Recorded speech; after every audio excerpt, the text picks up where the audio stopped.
Here is Olsen now facing the right-hander. Line to right. Detweiler's got it. Cinderella wins a national championship.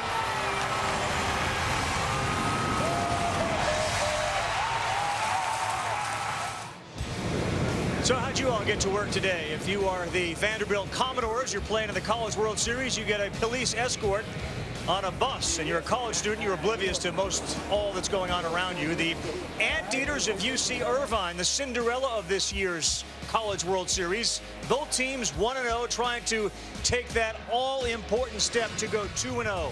As we welcome you to ESPN's coverage of the NCAA College World Series, it's presented by Capital One.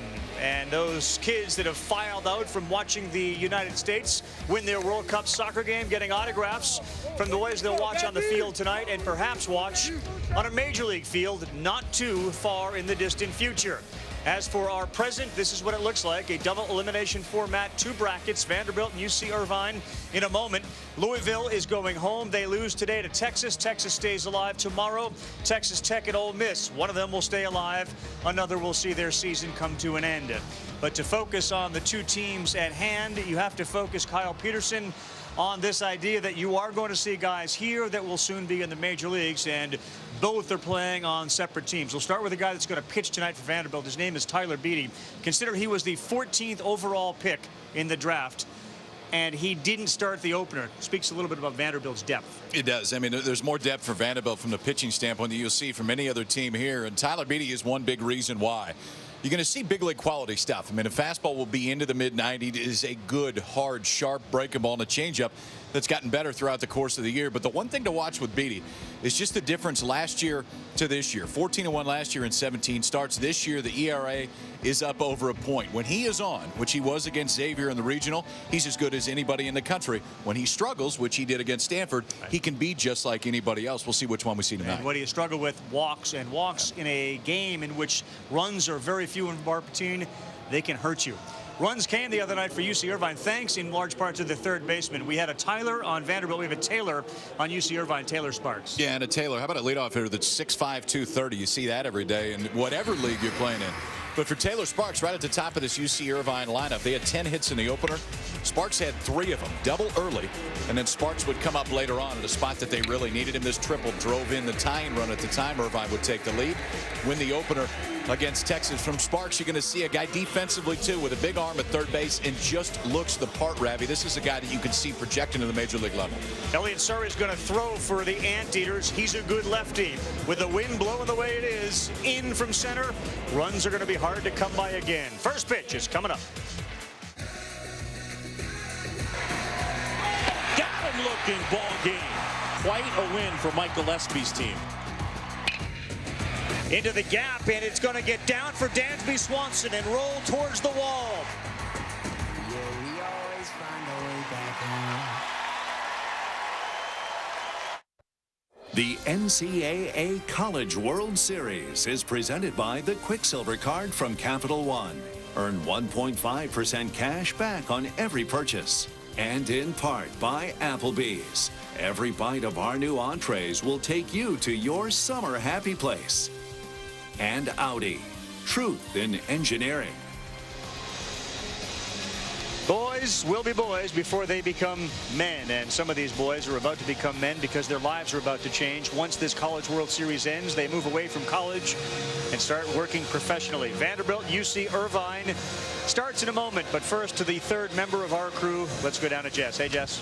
Hey, Carl. You and Kyle both talked about Tyler Beede getting drafted 14th overall in the draft, but you know, he did not get the start 2 nights ago. He has been the ace. He's been that Friday night guy, and you hear a lot about teammates being supportive of their teammates, being that player. I was in the dugout for that game. You could not find a bigger fan for Carson Fulmer that night, and Tyler Beede really showing the kind of player that he was off the mound. Tyler Beede, outgoing, smart, and you know he's a real big-time leader in our program. We all kind of we all look up to him in a way. He always puts others before himself. He'd rather other people be happy. He's meant a lot to me the past couple of years that we've been here together, just by how he goes about his business and how he wants to succeed, not for himself, but you know, for the team to do well as a whole. I think Tyler's someone that doesn't come around every day. To be a first-round draft pick and to pass on that opportunity and come to school is unique in itself. I think the biggest thing in the decision was that I didn't want it to be about the money. I wanted it to be about, where I was going to be most comfortable and where the right fit was, and that was here at Vanderbilt. The fact that he's here is a dream for him, but it was a dream for me to see that happen. We all love each other very much. We love going out there each day, playing with Vanderbilt across our chests and having the opportunity to play. Well, out of high school, Beatty was drafted 21st overall. He turned down over $2 million. Why? He wanted the experience to be that student athlete, to go to college, to go to Vanderbilt. Guys, he's going to get the best of both worlds. Obviously, drafted 14th overall and getting the starting spot tonight in the College World Series.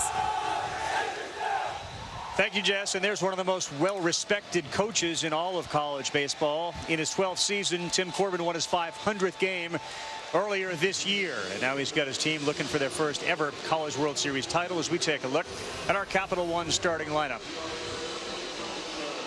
Well, offensively for Vanderbilt, the guy that really gets it started, Dansby Swanson, right at the top.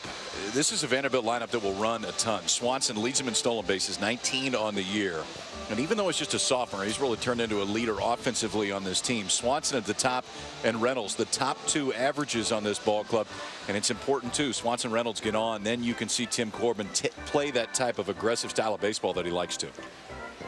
Vanderbilt 47-19 this season. Irvine really struggled down the stretch, eked into the NCAA tournament, and now they're hoping that their pitching can carry them because their offense isn't great. Elliott Surrey has been great. Yeah, that's a guy that he hadn't struggled a whole lot at any time this year. The left-handed Elliott Surrey, who has made a giant jump in importance and effectiveness year over year. Jamie Moyer-esque when we watch him. The fastball is going to be into the mid-80s. Might eke up 87 every once in a while. But watch where he throws that fastball. And even if the velocity isn't there, he can still surprise in. And I think fastball in tonight is key. Calm, cool, and collected is just the type of kid he is. He does not get rattled on the mound. That's why when Surrey goes out, you got a pretty good idea what you're going to get every time. We were close to seeing Jamie Moyer here. His son Hutton plays for Pepperdine University. They were beaten by TCU. So the Moyer reference has now been checked off.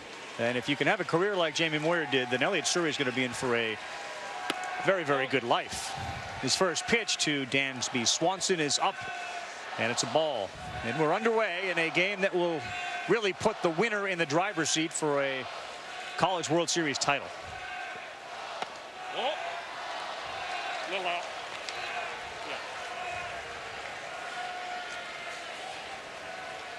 Kyle mentioned the stolen bases and the doubles. He's a doubles machine, Swanson. Third in Division I, and now way ahead in the count 3-0. Surrey's kind of worked his way around the plate and hasn't gotten one strike call. That last one didn't look bad. 4 pitches, 4 balls. Vanderbilt gets in business early. Let's take a look at how the teams plan for success. It's brought to you by Northwestern Mutual. I think the approach tonight, too, for Irvine, really for both of these sides, for Vanderbilt, patience at the plate, and we saw it already from Dansby Swanson. And patience in that you've got to have the ability to take Surrey the other way and control the pace. They want to play quicker. Irvine wants to play a little bit slower. Let's see who wins that battle. For Irvine, I think you need a crooked inning. You got to have one where you score 2 or 3 and handle that aggressiveness from Vanderbilt. For Surrey, he's quick to the plate. Not a great move, but quick to the plate. Will try to slow down this running game. Here's the first strike for him. That'll maybe coming down as Brian Reynolds steps in. Reynolds is having an outstanding postseason in 7 games, hitting .467. He's got 9 runs batted in. And as a freshman, they have come to rely on his bat and his glove a great deal. He got jammed there, and it's going to get down before anyone has a chance to catch it.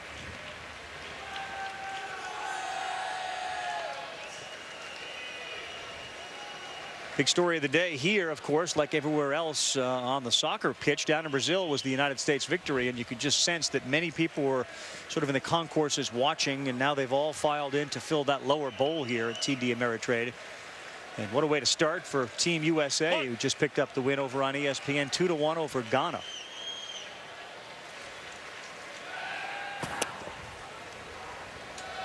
Even Kyle was into soccer momentarily. Terminology right and everything, didn't I? You nailed it. Yep. I wouldn't have called it a pitch. It's accurate, but I wouldn't have called it a pitch. When you said at the end, when they were trying to kind of delay the clock, just kick it really, get that long kick it far. I thought that's correct. That's where we had you nailed in. That one by Sparks, and Vanderbilt's going to have 2 men on. Diving effort by the third baseman, and he was unable to come up with it. So a walk and a single, and now to the heart of the order for Vanderbilt. So you've seen plenty out of Bryan Reynolds the last few weeks. When he swings, more times than not, it's going to hit the barrel. A little changeup out away from him. Head stays right on it. Just past Sparks into left field. So leadoff walk. Now the first hit of the ball game for Reynolds. First 2 on for Vandy. And a lot of times you now in this situation will see a bunt. Try to get your guys into scoring position. Play for 1 or 2 runs. Especially with the wind sort of blowing in like it is tonight. Traditionally, your number 3 hitter is always hitting away, but that's different in college baseball.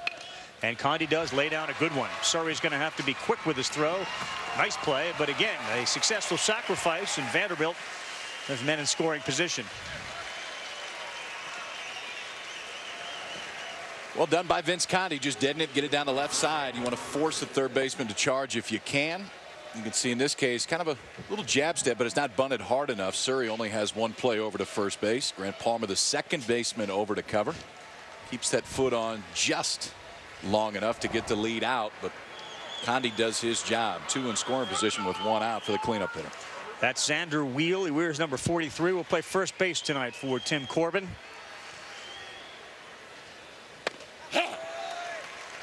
.77 miles an hour in there for a strike. Surrey shocked the Oklahoma State Cowboys in game 1, and again, if nothing else, let his team know I can do it, and I can do it at this level. He's done it during the regular season, and now in Omaha.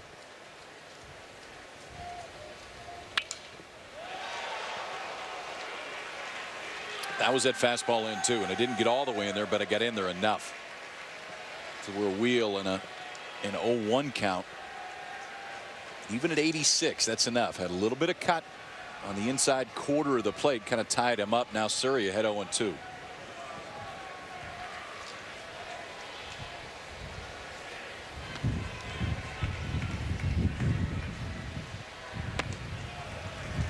Saw McClanahan stand up. Didn't want to really give Wheel anything to hit. Here's tournament numbers. And you'll hear on our microphones, you'll see the flags blowing in. You'll watch as fly balls get hit that seem like they're going to be really deep, end up in almost shallow center field, left field, or right field. The wind's been all over the place today. I mean, we showed up at the ballpark, it was blowing out. Yep. There have been some bad storms in the area. 87 degrees, cloudy. It feels humid.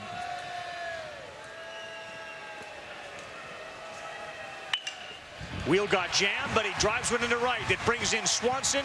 Reynolds is rounding, and he's going to hold there as the ball comes back into the cutoff man. But it's 1-0 Vanderbilt on an RBI single from Wheel. We talk about fastball location, how important it's going to be, and I think this is a spot that you probably want to elevate a little bit more. It's in on his hands, but Wheel gets just enough of it to fight it off, just doing everything he can to get the barrel to it. Shoots it just past Connor Spencer at first base. Tim Corbin at third. You can see no arm action, everything verbal over there. Let Reynolds come around second base, held him up. Dansby Swanson scores the first run of the game. And now the sophomore Xavier Turner from Sandusky, Ohio steps in. You got to be really careful of a big inning for Vanderbilt with Beatty on the mound. Irvine is not a team that scores a lot of runs.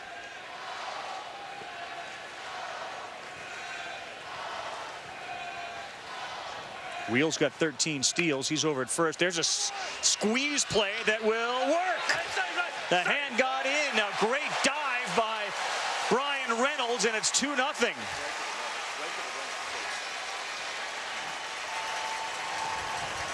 You'll see on the replay, Reynolds slaps home just before McClanahan tags him. Well, you can see it's a safety too. Reynolds waiting until this ball goes down, and it's played about as well as it possibly can be by Connor Spencer over at first base. Flips in, but watch the slide by Reynolds. The entire body out around. Right hand goes in and just clips the bag on the way by. That is a great slide. Body all the way away from Jerry McClanahan. Couldn't get the tag there. It's another Vanderbilt run and no out on the play. So how about your 3-hitter and your 5-hitter both bunting?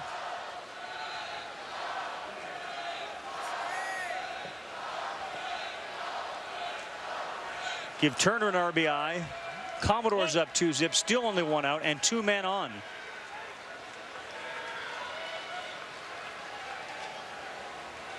Another one, and a good one. Only play to first. Sparks safe at first base. Vanderbilt 3 bunts, small balling the Anteaters to death here. Kind of thought we'd see this from the other side. Yeah. First inning, Vanderbilt a little bit of everything, and this is bunting for a hit right here for Wiseman. Sparks right there calls off Surrey. And so at the last minute, Surrey peels off. Sparks with momentum going that way makes the play, but it's the right call over at first base. Billy Van Raphorst over there, just beat by Rhett Wiseman. It's an infield single, 3rd hit of the game already for Vanderbilt. A bleeder to right on a jam shot. Couple of bunt hits. There was a sacrifice in there on a bunt. So the Commodores are off to a 2-0 lead, 1 out, and they are loaded here in the first. This is John Norwood. He hits one on the ground, hard to second, to short for 1, over to first, double play. That'll help. Nice turn by Palmer and Rabago, but using the bunt, Vanderbilt jumps out on top, and Beatty goes to the mound with a lead.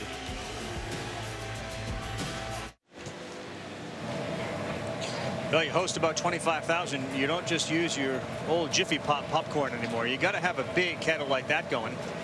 It's losing some. He's popping a few out there. The wind get it. Yeah. The wind's getting everything here. There's Mike Gillespie. You see he was the Writers Association Coach of the Year, and he leads them to their 2nd College World Series appearance in school history. Time now to take a look at our Capital One starting lineup for the UC Irvine Anteaters. We talked plenty about Taylor Sparks, and that's the power. But when we talked to Mike Gillespie this morning, he said Connor Spencer's our best hitter. And he really has been in the NCAA tournament over the course of the year for Spencer. And a guy with a lot of power, just 1 home run, but hitting close to 370 in that 3-hole. So the guys to really watch: Sparks, who's going to look like a big leaguer, and Connor Spencer, who the swing is flat, stays in the zone a long time. Looking forward to the matchup of watching that with Sparks and this guy on the mound, who we talked about at the top, Tyler Beatty. We talk stuff, and stuff is absolutely there for Beatty. You're going to see nice and easy mid-90s. And they're up there 95, 96, a good, hard breaking ball, and a changeup that really from last year to this year has been the biggest jump. Changeup getting better. First pitch to Sparks. Fastball low. So if Surrey is Moyer-esque, Beatty is not. No. Yeah.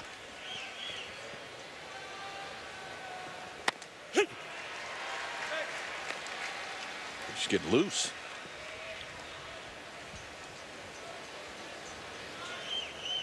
Sparks' numbers in the tournament, you can see them there. He's hitting .500. Scored 9 runs. He's on base more than half the time. His on-base percentage is .548. That's in 7 games. He's got the ability to steal a base. Strikeout numbers are high, but haven't been in the postseason. A little late on that 2-seamer, and he is now in a 2-2 count. I think another thing to watch with Beatty is just how much he throws his fastball. At times he's kind of fallen in love with the breaking ball a little bit too much in the fastball, and you're going to see it'll jump up beyond 91. It'll get into the mid-90s, but at times he goes away from it way too early. Well, he just shook off 2. Let's see what he went for. Looked like a changeup.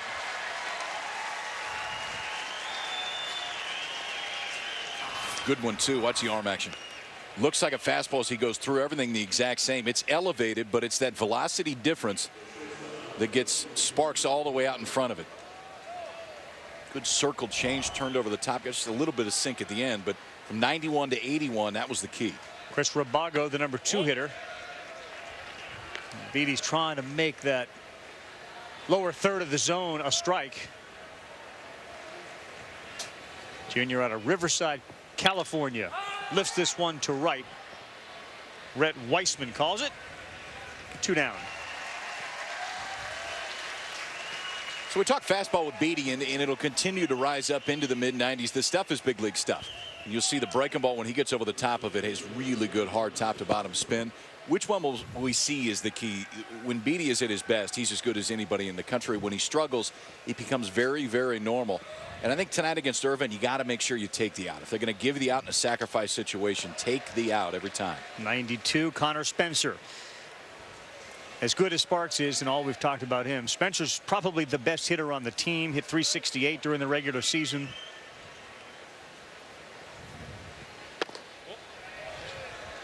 He's played first base, and according to his coach, probably saved about 10 runs with his glove. 44 runs batted in. A little late on that one as well. You see the changeup here? If you can throw it to Sparks in the spot that he did right on right to start the game, there's a pretty good chance you see it again.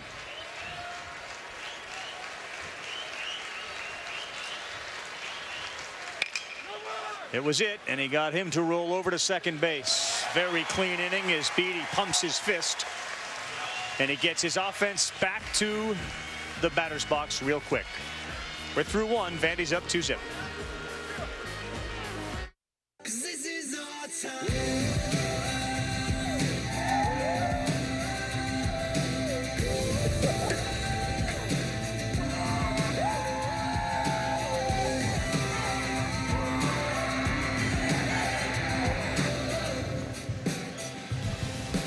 Welcome back, everyone. The College World Series. Our headlines through near completion of the opening round as Texas stays alive. They eliminated Louisville, the first team to go home. Louisville 0-2 last year, 0-2 this year. TCU and UVA meet in the winners bracket Tuesday. 30, and this is critical and really serves to the importance tonight. 30 of the last 33 champions have started 2-0, which is what each of these teams are trying to do. And the offense, what offense there is, 5 runs a game. We haven't had a home run hit yet. This is the one. This is the one. I can feel it. Right here? Yeah. Well, no, not necessarily. Just tonight. Yeah. Just I can feel it. I love that. I thought, though, that you said you had that feeling last night. No. Okay.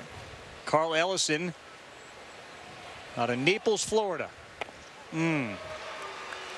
Ellison had one earlier this year that he thought he got, but he didn't. Ran around like it was a home run. The guy actually caught it on the track, went and tried to slap Corbin's hand at third base, and Corbs kind of looked at him like, what are you doing? Went into the dugout, thought everybody was giving him the silent treatment. Guy caught it at the track. Well, for all the knocks on guys that flipped their bat and hot dog it, he didn't do that. No. He put his head down and went. Put his head down. He didn't even slow down. He thinks he's getting the freshman silent treatment because he hadn't had a home run yet. And they're like, no, it actually didn't leave. It was an out. Corbin's got a great sense of humor. It would have been really funny if he did give him a high five. He tells a story. It's a riot because he's like, I didn't know what to do. I didn't know what he was doing.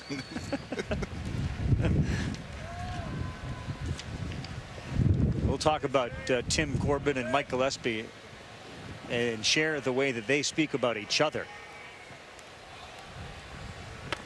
1-2 misses. But just to start things off, they coached together on a USA team back in 2000. And the level of respect that they each have for each other is like borders on reverential. Yeah.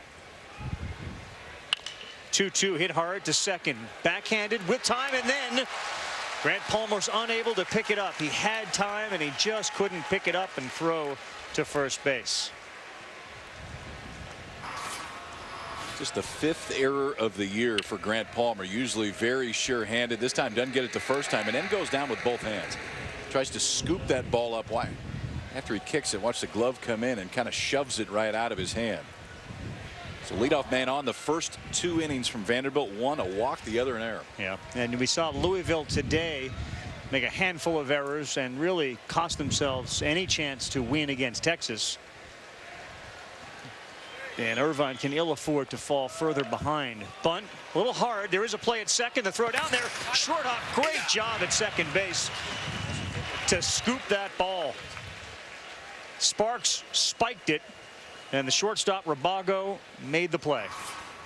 Watch the footwork, too, from Rabago. First of all, it's bunted hard, and it's a good idea from Sparks to spin. It's not an easy throw for a third baseman. Right at the last minute, look at the footwork. So it goes from one side to the other. Right foot was on the bag. Now we've got to switch to make sure that he blocks this ball. That's not easy to do. It's one, making sure that you're on the bag with the left foot, the other making the play. That is smooth by Rabago. He really went into a fielding position. Fielder's choice 5 to 6. And now back to the top of the order. But how about that? I mean, we've had 3 bunts in the first. Here we go with another bunt in the second.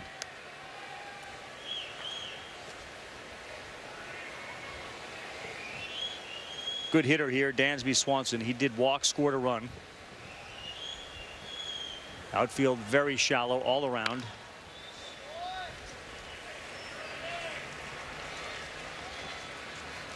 It's a weird wind because it does blow now almost from right field to left field as opposed to straight in.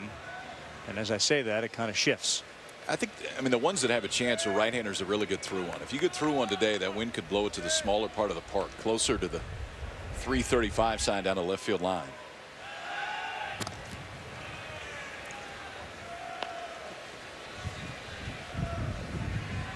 Jason Delay is the catcher. That's him there. He's at first base.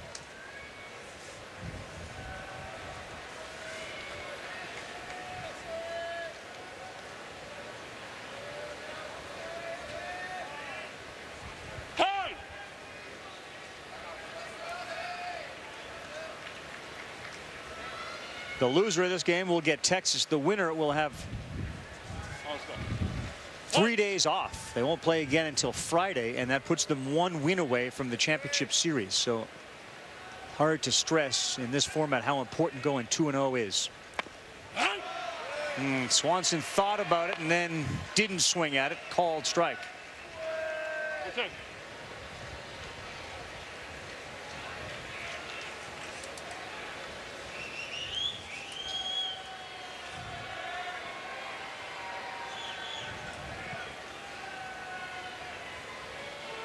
1-2. He waited on that and drove it right between third and shortstop. Dansby Swanson, the sophomore, the leader on this team, and he's only a sophomore, has got Vanderbilt back in business here. Well, you can see this breaking ball from Surrey. Watch it come right back in towards the barrel. So the last time the changeup that Swanson took for strike 2 was going away from the barrel. This time the breaking ball comes right back in towards the barrel, almost right in the middle of the plate. Swanson does a good job. Saw the same velocity of the pitch before. That time just waited, drove it out to left.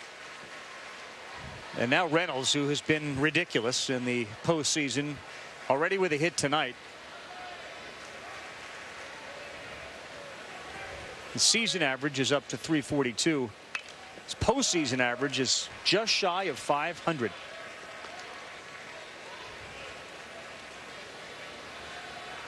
His postseason web gems count is almost in double digits at this point, too. Yeah.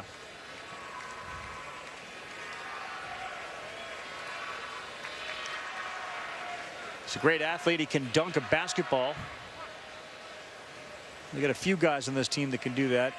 Kind of a quiet kid, but he certainly has been very loud here in Omaha with his play. This one high hopper. Sparks has it. Plenty of time to throw. Did not hold the bag. Connor Spencer was dragged off the bag, and that's another mistake. They got one out, but Sparks, who's got such a strong arm, had time to make that throw. Plenty of time, too. I mean, it's tailor-made just to be a 5-3 double play. Sparks has to go up and get it a little bit, but now time to get that momentum going over towards first base. And watch how far Spencer has to go to try to get that. Started on the home plate side and then tries to extend that foot all the way out there. He just pulled it off a little bit too early.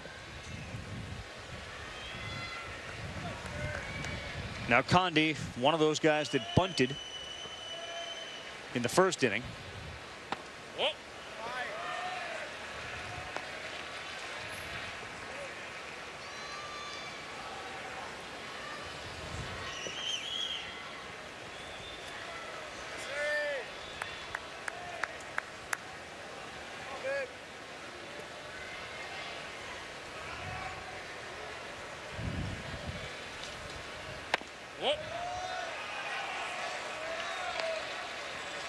Sari's nibbling, trying to get the corners, trying to get that low strike called. So far, the home plate umpire, Jeff Head, has not had a big strike zone. Well, it's danced around a little bit so far.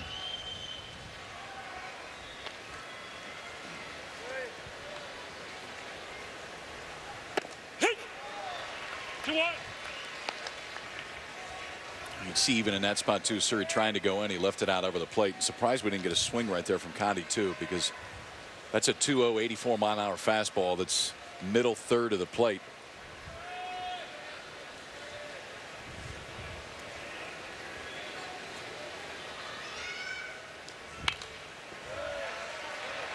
You want to put runs on the board here in Omaha, especially this year, but certainly since they've moved, you've got to hit the ball down and hard. You look at where the outfield is playing, there is absolutely more room behind the center fielder than there is between the center fielder and the infield. I mean, Kyle, that's like 40 yards behind him that's open. And we haven't seen one over a center fielder's head, dead center yet. Runners are going, called, strike 3. Swanson was on the move. Conde is also on the move, just back to his dugout.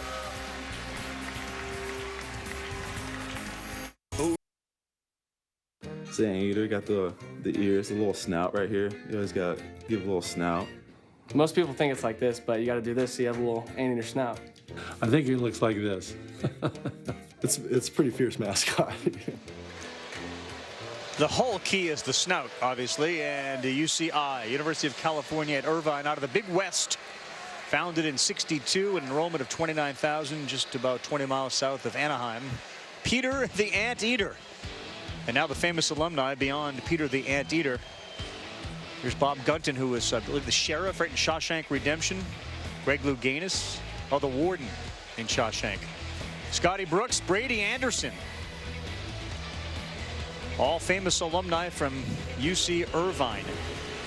Peter the Anteater. The snout. It is all about the snout. Tyler Beatty's got a 2-0 lead. His first pitch is a ball. And Irvine going to have to try to manufacture some runs, especially now that Sparks and Spencer are out. You get to the bottom third of this order, and there just hasn't been a lot of pop. You talk to the coaching staff, they almost seem, well, they're pleasantly surprised that they're at where they're at. I think that's fair. I mean, the thump is in the first 4, and then after that, if you get a few hits and can manufacture a few, then so be it. But the reality is that's the style that they're comfortable playing. Games are closer, but it's been on their side the last 3 weeks. How about that pitch? That had some movement on it at 91 with a 2-seamer that came right in on McClanahan. This is what he can do. I mean, there's a lot of times it just explodes out of his hand, and he's still almost holding something back at this point. Picks up a second strikeout of the night. Both of them on changeups, both of them right-handed hitters. And the one thing that we saw a lot this year from Beatty is the ability to use the changeup a lot more to left-handed hitters. This is a changeup to a right-handed hitter, and it almost cuts. It's like he just got around it enough to give it a little downward cut. You can see that 81-mile-an-hour pitch. It just kind of falls down and away. 3 outs so far on changeup for Beatty tonight. Jonathan Munoz.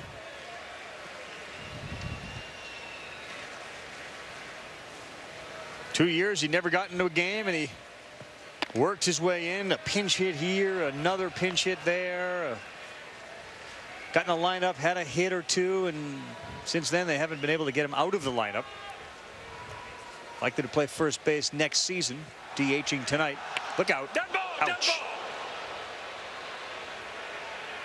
That one got him right on the ankle, and it hurt.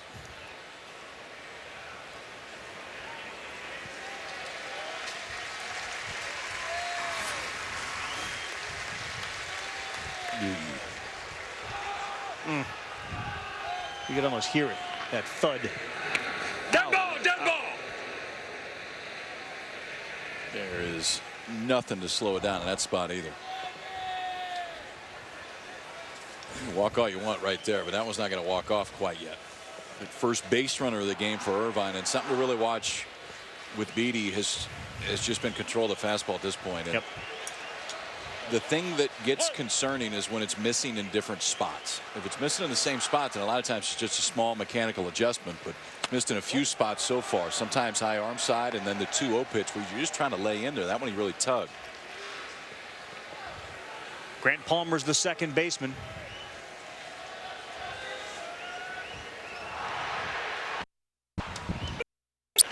One.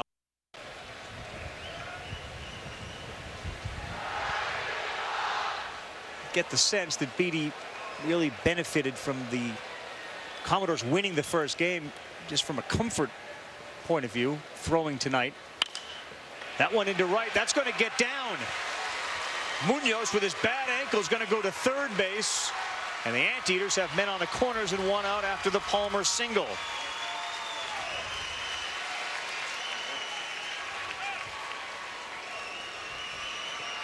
Just enough to get over the head of Xander Wheel. It's not a bad spot. I mean, it's a fastball that's off the plate and down, but just flipped in a spot that nobody can make a play. Good job by Palmer just to stay on it long enough. And you could tell. I mean, the wheel right there for Munoz is not exactly feeling great. No. Around second base, but just put in a spot that nobody could throw him out. So first and third, one out for the Eaters here in the second. He and Xavier Turner were talking about that. Turner. He empathized with him. He got a big smile on his face because he knows just how badly that hurts. And Munoz shut him. It'll feel a little better if he can get a run in here. Chris Paulino is now at the plate.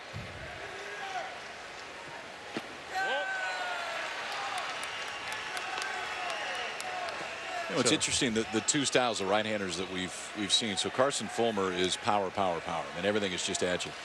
And for Beatty, sometimes it's almost too controlled, to where it just doesn't seem like there's quite enough there.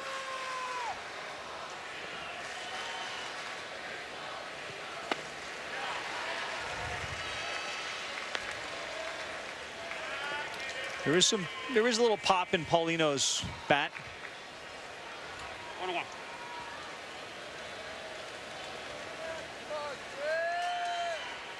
Got a couple of home runs on the season.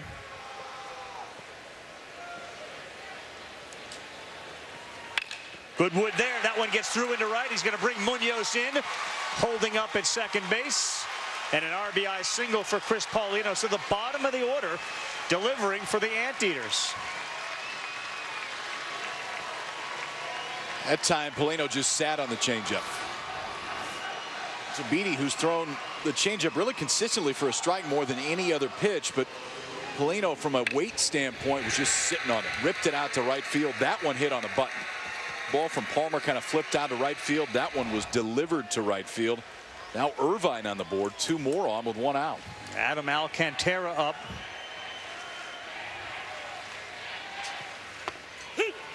Another changeup in there for a called strike at 80 miles an hour.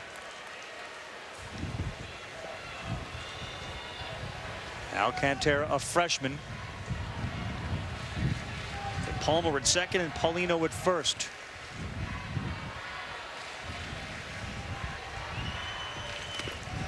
Fastball gets through. Here's your throw to third. And he short-armed it. Grant Palmer had a good read on the ball as it got past Jason DeLay. Not very far past him either. No, it's a great secondary lead, but then watch the next step. So secondary out towards third, and then the minute this ball goes in the dirt, Palmer's off and running. Now you got to guess right, because if you guess wrong and it's in front of DeLay, he's going to be out. But it was just far enough. DeLay couldn't find it right away, but a great aggressive jump from Palmer to get to third base. Now so many different ways to score. And a good scoop by Xavier Turner to prevent the run from coming in. Certainly can get the sense, though, that Beatty is struggling with his fastball command. Watch for a squeeze. Here it comes, ball down. Safe, his foot got in, tied at 2. The ball may have beat him to home, but Palmer's foot got in between the legs of DeLay, and it's tied up.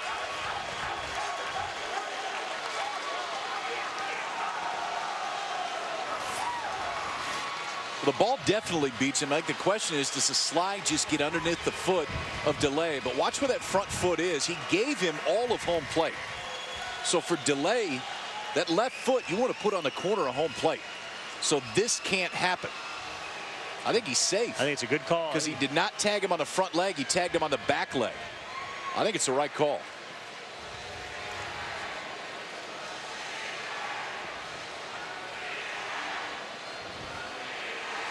And even if it is the right call, give the home plate umpire credit, because he probably didn't even have a good, he's being blocked out. I mean, he can't really see that, but he did see that foot shoot through the legs of Delay.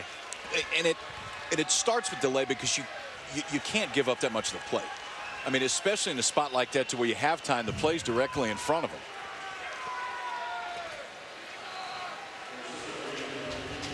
It has to be a lot tougher route to home plate than it was right there for Palmer. It was not a great bunt, and it really was played beautifully by Beatty, who flipped with his glove. But give the Anteaters credit as they have come back to tie this game up. And Tim Corbin, who was out talking with the home plate umpire, has sent a few guys down to the bullpen to, at the very least, be a safety net if Beatty can't get it under control. Justin Castro's the 9-hitter.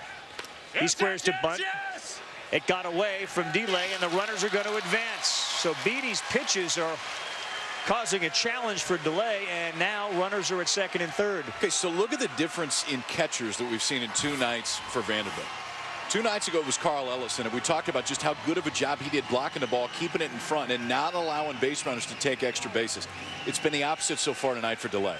So a few balls that are down in the dirt, but still, if they're blocked close to him, there's no way that base runners advance. That's 3 bases already from balls that are down in the dirt because they got too far away from Delay. All right, a couple of wild pitches, a hit by pitch. And Beatty's getting a talking to right now. Scott Brown's the pitching coach for Tim Corbin. And this was the concern for Tyler Beatty, because there has definitely been some hiccups in his last couple of outings. He had 7 wild pitches this year coming into tonight. In his last 5 starts, Kyle, you know, at 1-2 in 33 innings, 13 earned runs, 21 walks.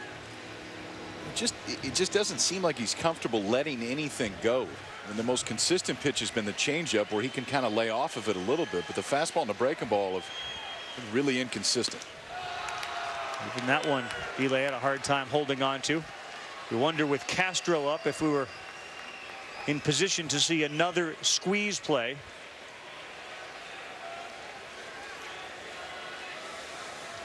College World Series, runs come on squeezes, bunts, and errors right now.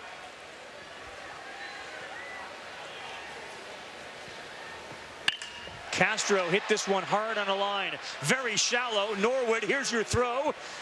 Good throw it was, and back to third base goes Paulino. Guess that's why you play so shallow, especially with a 9-hitter. And that's your center fielder playing softball type distance in the outfield.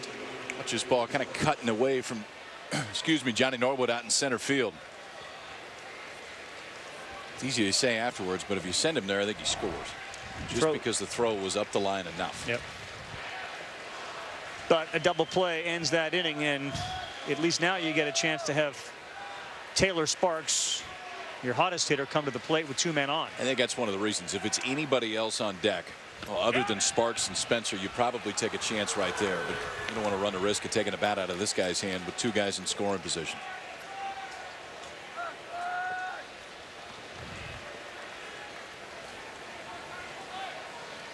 Sparks struck out his first time up.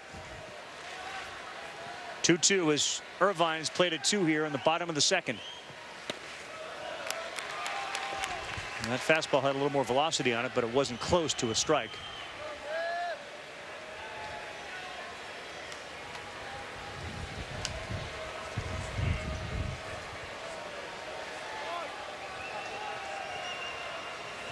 Big spot. You got a chance to knock Beatty out of the game. Up the middle with Topspin. It gets through. Paulino's in. Alcantara coming home. He's in. And a very, very big hit for Taylor Sparks. 4-2 Anteaters.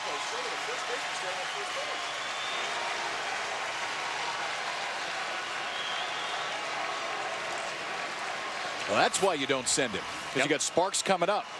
So ball through. And the one thing with Condi, when you hit it to him, it's an out, but the range is not great. So the ball into center field, there's nobody to cut this ball. And I think the one thing that stands out so far in this inning for Vanderbilt is just mentally, it's not clicking the way that it usually does. Xander Wheel's standing on first base when that throw comes all the way through. So now because of that, Taylor Sparks is standing on second base. If it's cut, he's out at second. 4 runs across for UC Irvine. Chris Rabagos, an RBI opportunity here with Sparks at second base.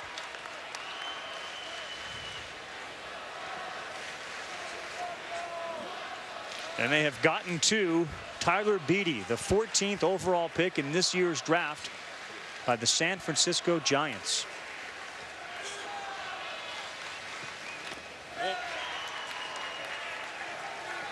Walker Buehler up and throwing right now for Vanderbilt, who was the midweek starter for a lot of the year and then really towards the end pushed into the third starter role. So has the ability to go deep into this one if you need him to. And I think he's one hitter away from coming in this game.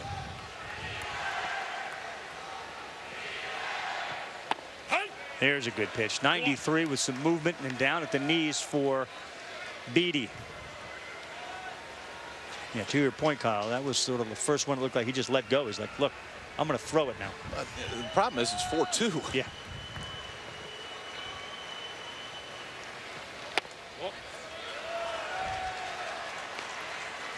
Well, as a former pitcher, is it mechanical where he's not able to find the strike zone? What do you think? I think part of it's mechanical, but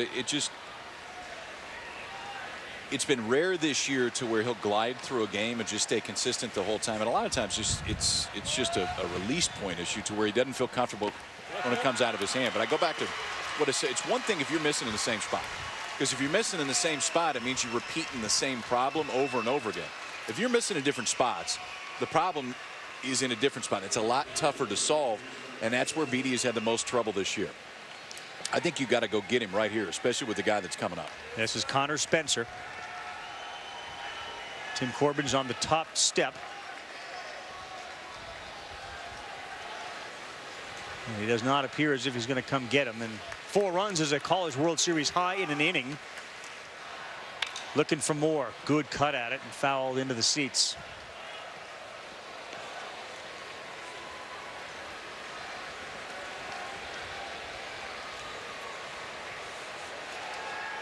What?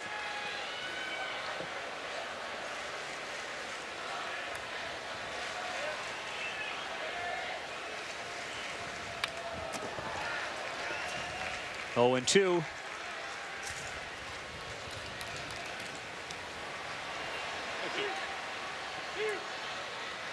'89 hits for Connor Spencer this year, a team high, 15 doubles, amongst the best, 44 runs batted in. See if Beede could put him away and end it.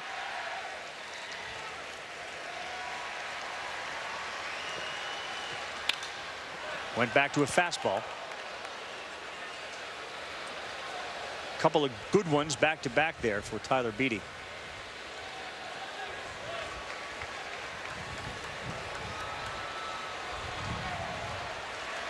Spencer is a real hard guy to strike out. And there's an example of why. That's a heck of a pitch, and Spencer fouled it off.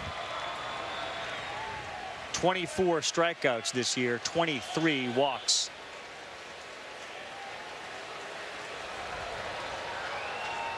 Just by comparison, Sparks, 67 strikeouts, 27 walks.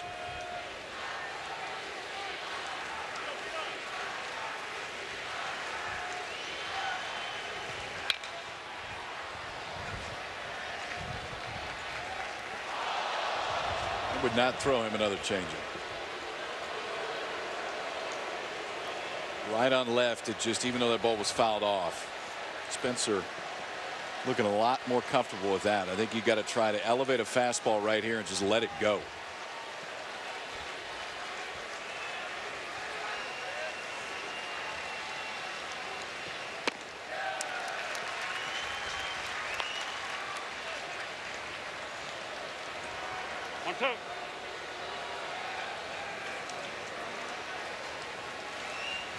Tale of 2 innings for Tyler Beede. He's looking at the guy that was selected in the 8th round by the New York Yankees, Connor Spencer. He got him. A rare strikeout and a big strikeout. But UCI sent 9 men to the plate. Sends their crowd to their feet. What a crooked number for the team that lost in the alumni game this year. Irvine hangs 4 on Vandy in the 2nd inning, and the Eaters just a little bit more live. 4-2 Irvine as we head to the 3rd. Welcome back, everyone, to Omaha and our coverage of the NCAA College World Series here on ESPN, presented by Capital One. Vanderbilt and UC Irvine, again, 30 of the last 33 teams to win the College World Series, started 2-0. Irvine in the lead here. Tomorrow night at 8, TCU and Virginia, the 2 nationally ranked teams in the tournament that are left, will play against each other. So now Elliott Surrey will do something he hasn't done tonight, which is pitch with a lead. Xander Wheel leads things off and took a big rip at it.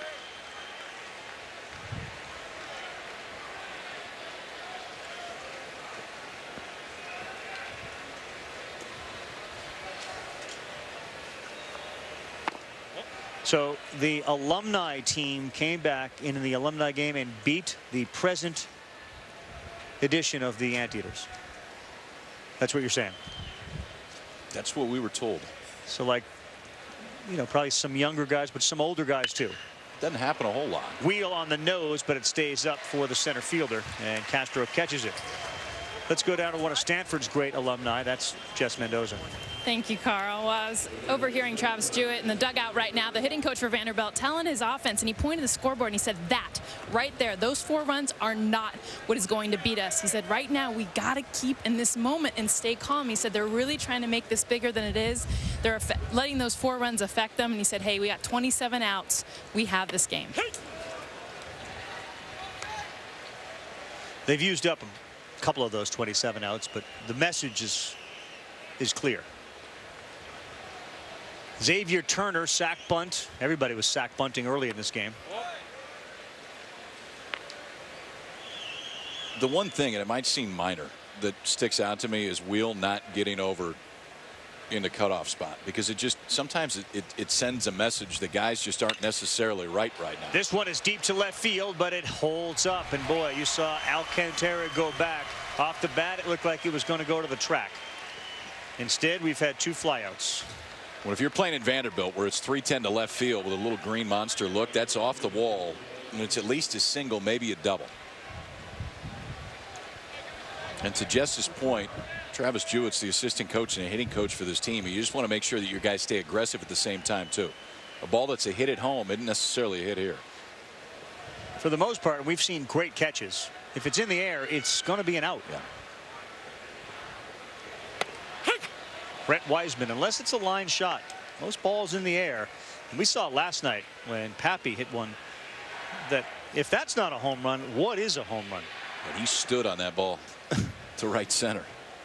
It was a gap shot that helped Virginia win. It was the walk-off hit, but that ball, you know, in most places is 10 rows deep. He didn't. I don't think it landed on the warning track, did it? If it did, it just did.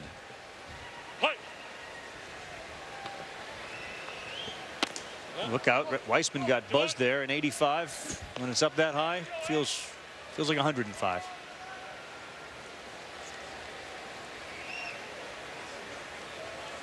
Can't stress enough, Irvine getting 4 in an inning is a big deal. Sky high, blowing towards the seats and the dugout, and right on top of it. Huh? How about the Anteaters? Are they this year's Bruins? So So A lot taking of similarities. advantage. I'll tell you this, they're better offensively than UCLA was last year because you've got guys like Sparks and Spencer that can really do some things and scare you with the bat. And I think the thing that when you looked at Irvine coming in, there's two really good starters. And I know that Surrey scuffled a little bit in the first, but this kid's not going to go away. You know what you're going to get when he goes out there. He's going to fill up the zone. Here comes a pretty good slider. There it was. That's a pop-up. That usually means it's an out. Castro pitches a tent under it and makes the catch. Fly out to center, fly out to left, fly out to center. Fly out's not the formula for success. Vandy down by 2.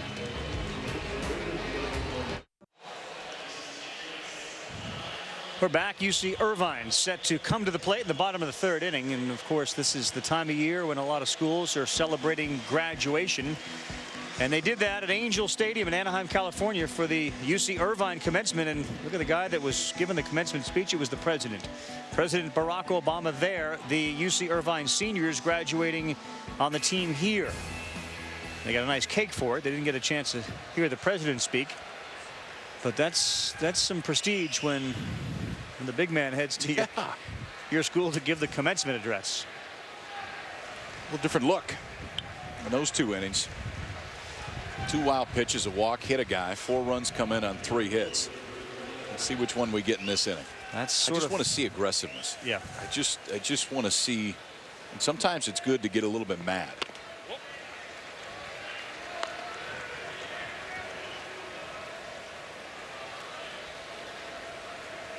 Falling behind 8 of the 13 he's faced. Look out, and he hit Jerry McClanahan. So it appears as if the bad one is back on the mound. Second hit by pitch to go with a couple of wild pitches, and you just wonder how long Vanderbilt's going to allow this to go on. Well, we talked at the beginning. I mean, you just don't know exactly what you're going to see. The breaking ball down in the dirt, kind of pulls the fastball. And again, watch where the fastball is missing. So we're missing down glove side and then up arm side. That last one high arm side to hit McClanahan to lead this inning off. And I think the thought process right now for Tim Corbin is you know, Walker Buehler is the guy that would start your game 3. But the reality is if you win this one, now we've got 3 days off until we have to play it again. I just don't think you can stay much longer with B. You're looking for something positive to hang on to and say, okay, it's starting to come back. We just haven't seen it since the first.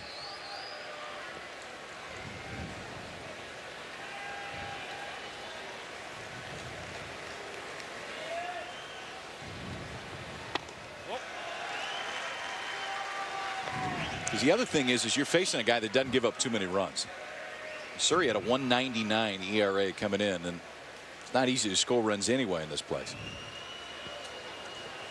Well, it doesn't appear to be physical, and if it's mental, there's just not a lot of confidence, obviously, in Beatty. And it's not just this start, as we mentioned, his last 5 starts. 21 walks and 13 earned runs in just 33 innings.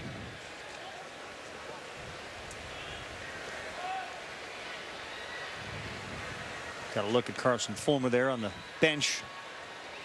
And now Elliott Surrey. 2-0. Munoz already in the bunt position. Pours that one in there at 93.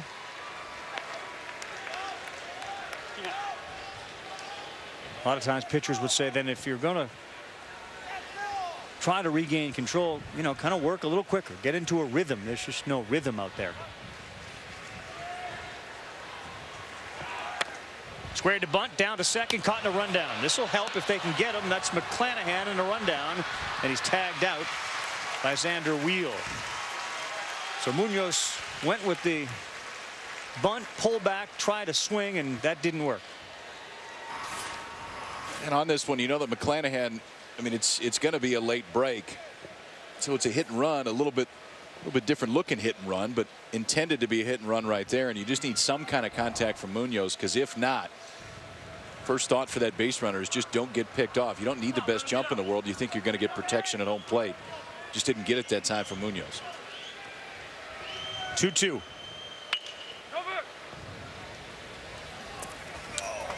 Changeup's been his most effective pitch tonight.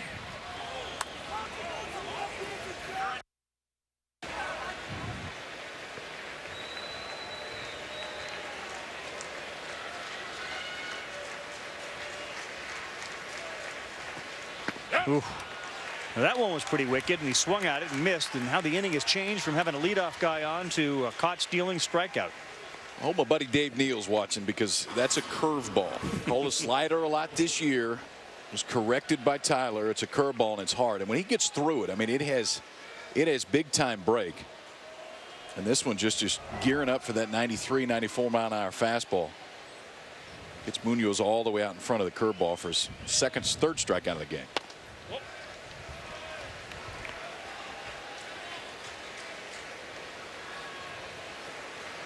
The idea that Beede was told, you know, the morning of game one he wasn't going to start, that's fool's gold too. He was told. They had discussions 3 weeks ago. On the ground to third.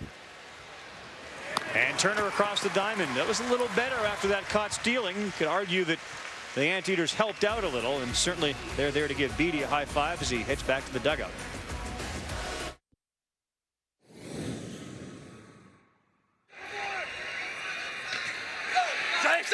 Safe. Dead ball.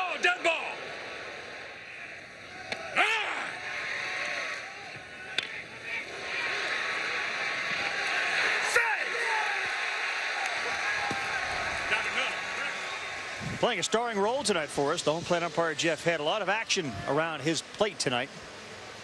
2 for 2 on tough calls at home too. He was. Close calls, and he's got them right.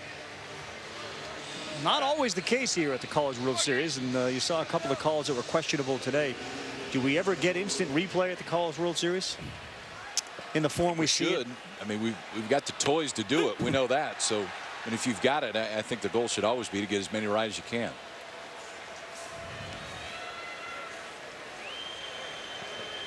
Top of the fourth, John Norwood as Vanderbilt and UC Irvine battle here in the College World Series. One team will go to 2-0. The other will deal with Texas on Wednesday night. That would be an elimination game. You see the Longhorns. They got Augie Garrido a win today. A stay alive game. Louisville just didn't play very crisply. They made some errors. There were a couple of calls that went against them that were, upon review, probably the wrong calls. But I'm sure that Coach McDonald won't say that was the reason they lost. Parker French on the mound for Texas was one of the biggest reasons why. He looked great for the Longhorns.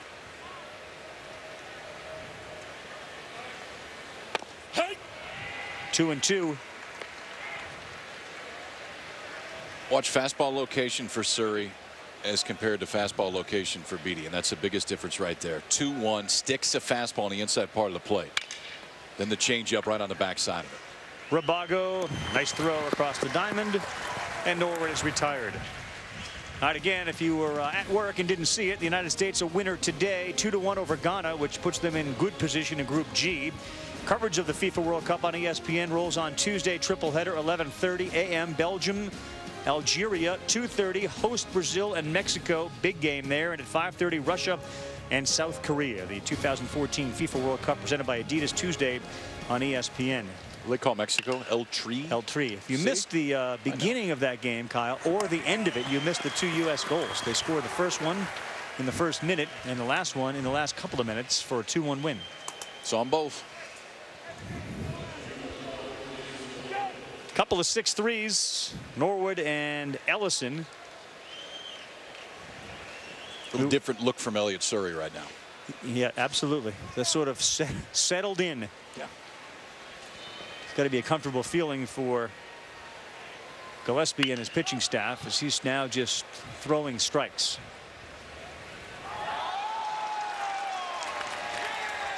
Attaboy, that's why you bring it.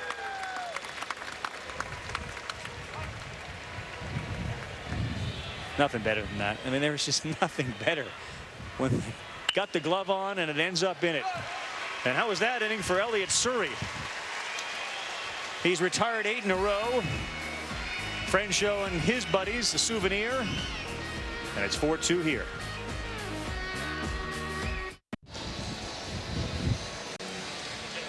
All right, guys, check out what Vanderbilt, the Commodores, do in between innings. You got a handful of guys that generally are on the bench, but they get involved. How about the punt return, kickoff return for a touchdown? Set up the wall, too. It's well done. The bowling pin. Best part of this is the pin that will not fall. Chris Harvey. And then the golf shot.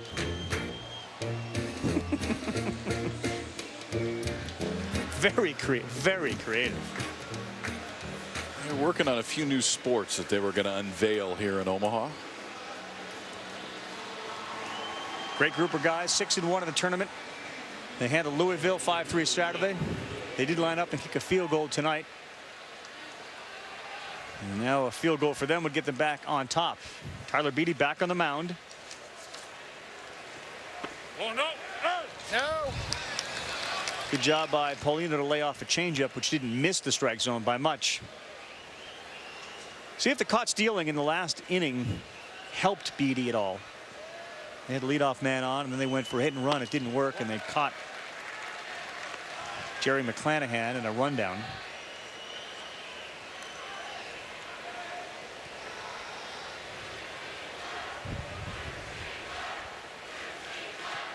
Hey! That's a nasty pitch right there. On the inside corner.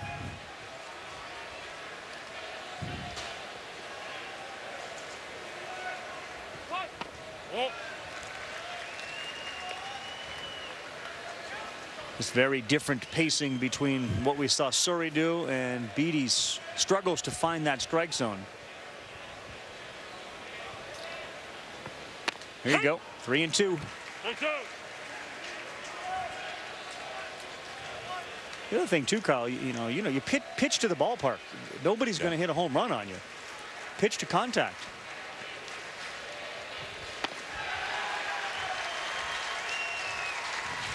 Send it down to Jess. Well, guys, you mentioned how far UC Irvine was even from imagining being here in Omaha back in the fall. They lost that alumni game. Well, Chris Paulino made a bet with some of his teammates that, hey, if we make it to Omaha, which he told me before the game he thought was never going to happen, I'll go ahead and get a tattoo of UCI in Omaha. And sure enough, a week ago today, he got that tattoo. He said, you know what, I had to do it, but I'll tell you what, back in the fall, I had no idea that this team would be here. Any other details on the tattoo? Jess? No? Well, it's, yeah. What do you mean? What? No? According to the staff, the tattoo is in a place that you wouldn't see it if you were walking down the street. With clothes on. Beatty makes the catch.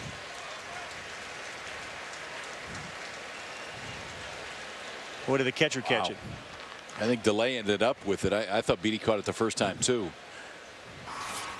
Not only did the catcher apparently catch it, he then gave it to Xavier Turner. This was a whole deception thing. It just catches it in foul territory, and that's a spot, too, to where, I mean, that time they're lucky that the fastball did run that far in. For Alcantara, it turns almost defensive. You're trying to make sure you don't get hit, trying to get that bat out of the way, pops it straight up in the air. It's a pretty easy play for DeLay. Again, the leadoff guy on, sacrifice fails. They give an out to Beatty. Yeah, for a guy that's had a hard time getting outs on his own today, they've given him 2 in the last 2 innings. Delay is okay. He got a little glove to the face there from Beatty. Justin Castro's the center fielder.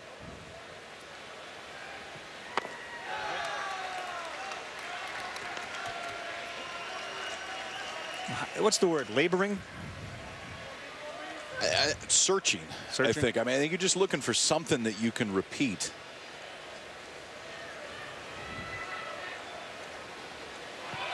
Two 2-0, runner goes. Now Paulino's caught in a rundown. Throw to first. Wow, they're giving away outs. Missed sign because you can see Castro staring into the dugout.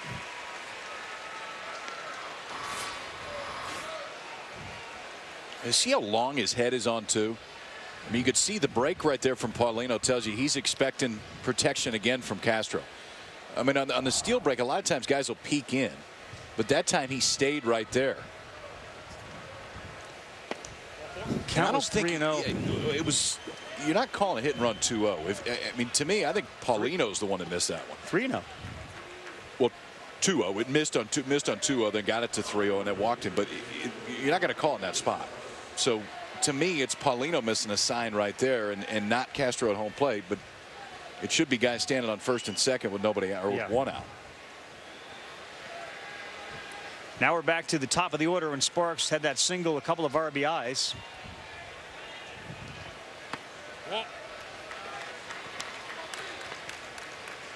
Strange game so far.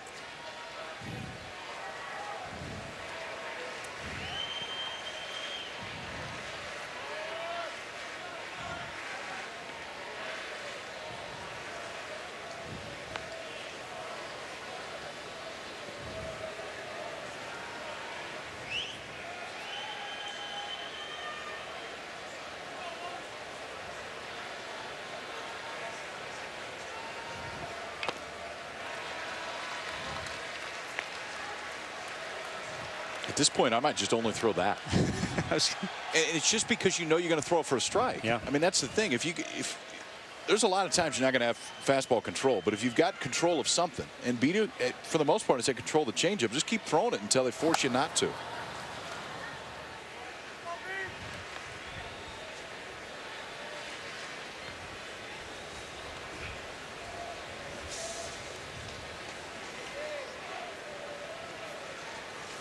Castro's got a couple of steals, only 5 attempts this year. But with 2 outs and this guy up, you understand why getting into scoring position is important.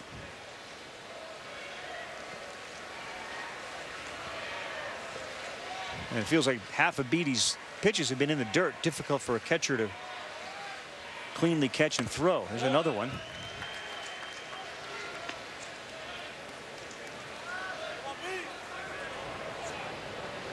TD Ameritrade opened in 2011. Been a pitcher's paradise or a hitter's nightmare. 6 runs is a boatload tonight already, though. Another hit batter. Sparks to first. 3rd hit batter tonight.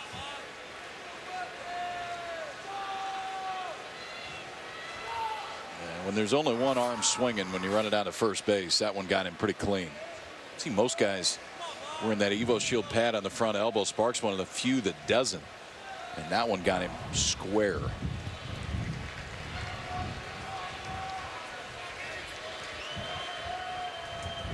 Well, given that Beede doesn't seem to know where it's going, it's certainly not going to be a comfortable dig in for any hitter. 3 hit batters, 3 walks, and 2 wild pitches. And Walker Buehler continues to throw, and had they not given them the few outs, Lord knows where we'd be. For more coverage of the College World Series, including interactive brackets and highlights, go to ncaa.com. That's College World Series and interactive brackets. I saw where you were going. Interactive brackets just sucks you in. It's you want to speed up and get to it. I like speed up when it comes to baseball, and Tim Corbin is making his way to the mound, which means this is likely the end for number 11, Tyler Beede. You got a guy on the other side in Surrey that clearly has found his way on the mound because he has cruised through the last 3 innings, and I think the fear right now is, yeah, you want to get as much as you possibly can out of Beede and potentially save your arms, but this is a very deep pitching staff. As good as Surrey's going, you cannot fall any further behind.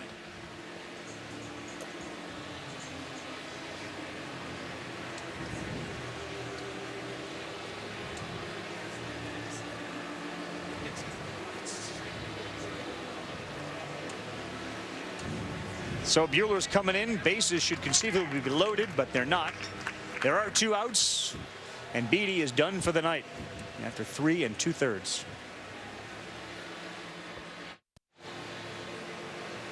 Back in Omaha, frustrating night for that guy, Tyler Beede. Discouraging 2 of the last now 6 starts, given his control issues.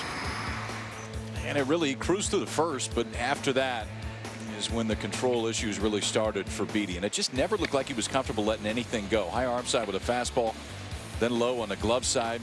Ended up hitting 3 guys, all with fastballs. in a spot if you're Tim Corbin that you have no choice. In fact, I'm surprised they let him go that long. Only gave up 4 runs, and you kind of have to feel fortunate to have only given up 4 runs, given that Irvine's given you a few outs in this inning and last inning. 4 balls, 7 strikes in the first, but really after that, just struggled consistently throwing strikes, and now turns it over to Walker Buehler, who from a stuff standpoint will run it up to the point that I thought we'd see out of Beede. He can be a mid-90s guy with really, really good stuff, but not used to coming out of the bullpen. 11-2 on the year, 2.39 ERA, 15 starts and 17 appearances. He'll face Chris Rabago, and the first pitch he throws is up in the zone, but it's a strike. So for Buehler, for most of the season, he was the midweek guy, and he's the best midweek guy in the country. 11-2 with a 239, more than a strikeout per inning, and almost 4 strikeouts to walks.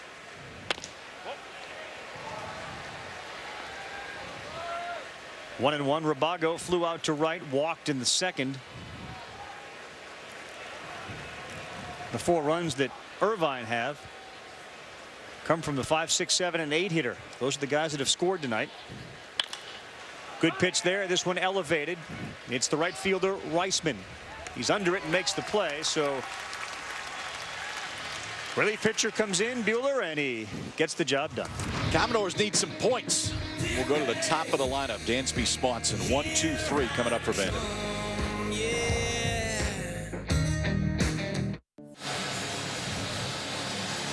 Welcome back to a beautiful night here in Omaha. Vanderbilt is down by 2, but their leadoff batter right now, Dansby Swanson, arguably the best hitter on this team, has a good chance of getting him back in this game, and he does a lot of unique things with his swing.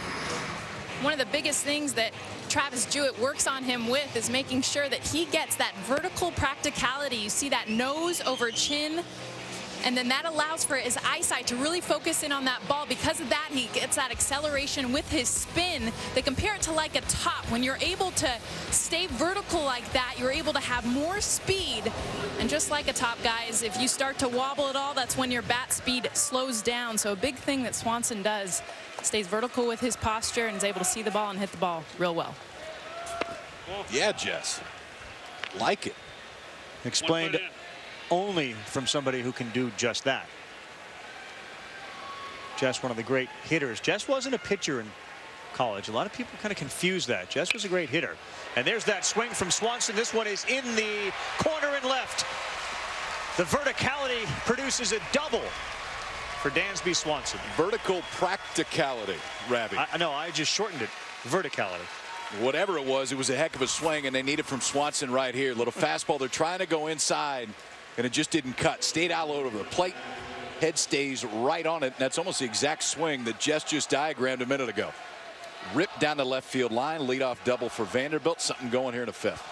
Jess, is verticality not allowed? Is that way off base? You know, I'm going to give it to you, Carl. I mean, come on, Jess. Thank you, Jess. We'll have Jess on every inning now, Kyle. Now Brian Reynolds.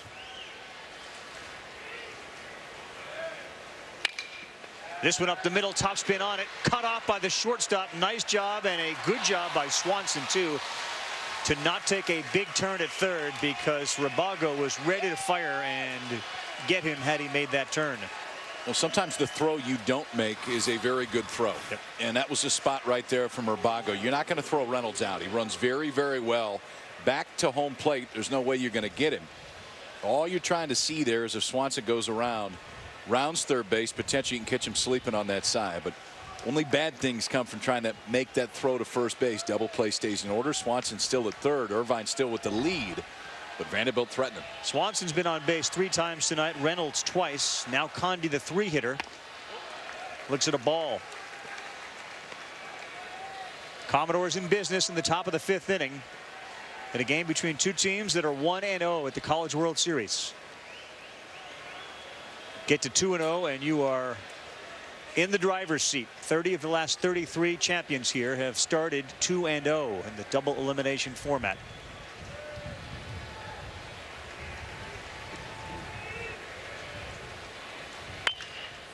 That's foul.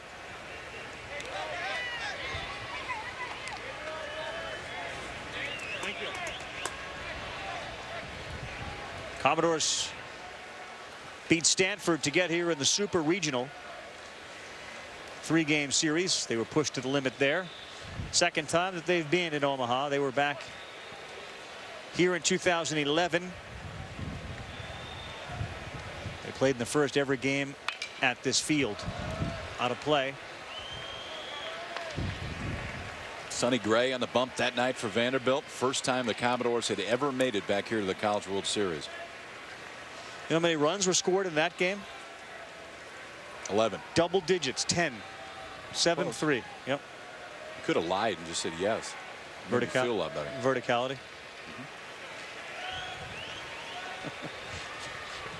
If you had said 10 or 9, yes. I would have said yes. Because yes, there were 9, but then there was a 10th. We never got to the 11th. Conde on the ground. Rabago smothers. He'll go across the diamond. Makes the play. Great play by the shortstop to get the speedy Conde at first. Run comes in, and it's 4-3. It's an RBI, but that is a big-time play from Rabago right there.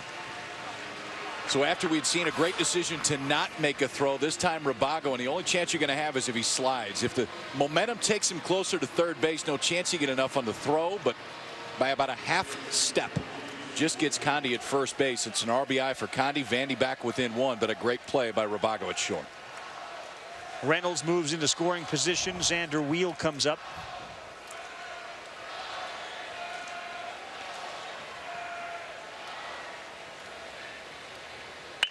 Wheel hits this one hard. Left fielder retreats. Alcantara over his head. Game is tied. And Wheel into second with a double.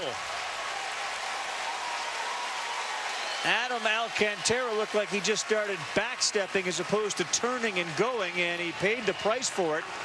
Haven't seen balls carry, but a double ties it up. Might be the first time we've seen a ball just directly over an outfielder's head that they can't get to, and this ball is smoked. Wheel with big-time raw power got through that one. 2 hops the wall, trades places with Reynolds out at second base, and Vandy, little different offensive approach this inning. Aggressive swings. Third hit of the inning, second run, and they've tied it at 4.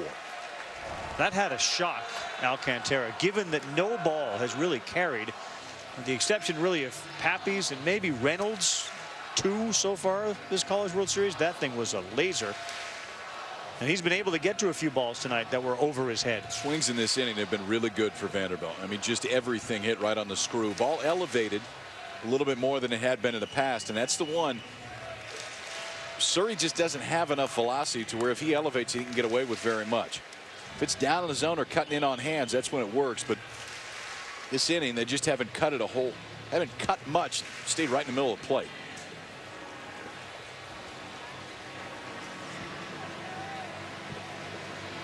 Evan Brock is warming up in the Anteaters bullpen.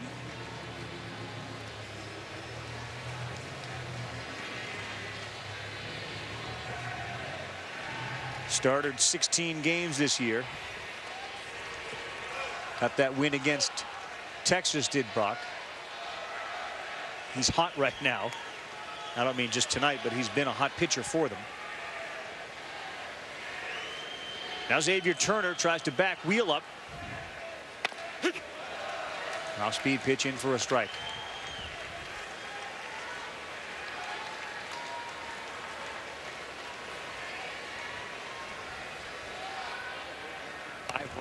This year. 8 runs tonight, obliterating what has been a College World Series in which games have averaged 5 runs total.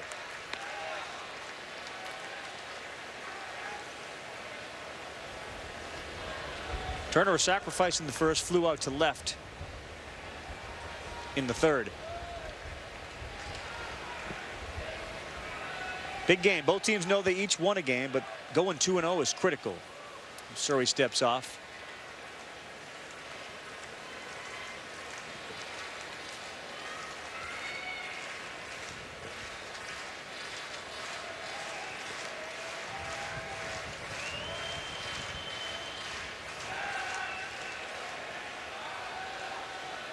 ...13 stolen bases for Xander Wheel.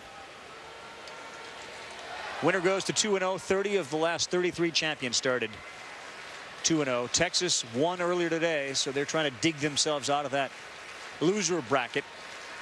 Wednesday night, 8 o'clock Eastern time on ESPN. The loser of tonight's game will deal with the Longhorns. And this is where there is an advantage, too, to playing day one of this tournament, because the winner of today gets 3 full days off. Won't play again till Friday, so you've got everybody on your staff and potentially your starter, your game one starter, if you want to bring him back on Friday. It's Daniel Babona, the pitching coach, volunteer assistant here at Irvine, but he was one of the key pieces of the Irvine team that got back here in 07. 1-2 to Turner. Waits on it. It's going to go foul, and the wind takes it and blows it into the seats. It's a unique format, and I guess the question would be, given that Beatty didn't have great control and hasn't, what do you do in the next couple of days to try to get him right? I think somebody's got to make him mad. I mean, I just, there's a lot of guys that can pitch under control. You want to see a little bit more emotion, because it just didn't seem like it was aggressive. And with his stuff, there should be some nights you just come out here and say, here's the fastball, just hit it as far as you want. It's a pretty good spot. Yeah, just missed. Keep 1 foot in. Right where he was trying to go, and you can see that's a real good spot. You can't miss any closer than that. Jerry McClanahan trying to get that fastball inside, and Surrey just missed by about an inch.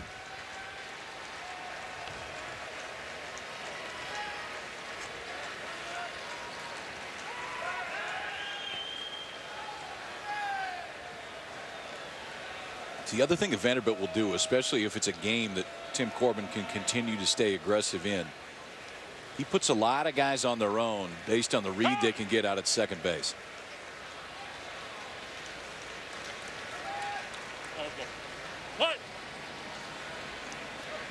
Surrey is obsessing about wheel out. In the dirt, no advancement.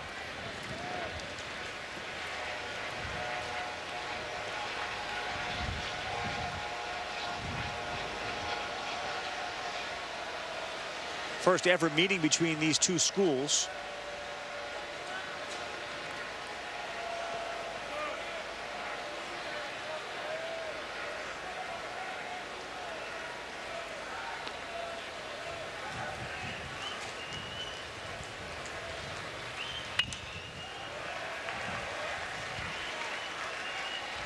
Still like the aggressive approach with the fastball. And it just shows you that it doesn't take velocity. It just takes location and a little bit of movement.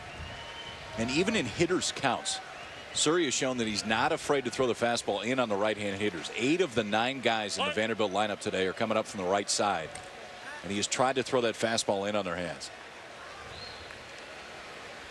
3-2's in the dirt, and a walk to Xavier Turner.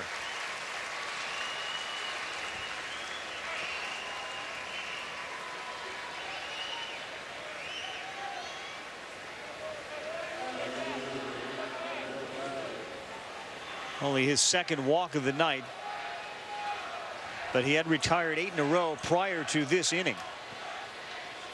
And the difference really is just fastball location and elevation. A little bit up, catching more of the plate. That 86, 87 mile an hour velocity to this right-handed loaded hitting lineup. They've put some really good swings on that pitch this inning. Brett Weissman. This one's going to get out of play. Weissman's got gap power. You see the no home runs, but he's got 4 triples and 16 doubles this season.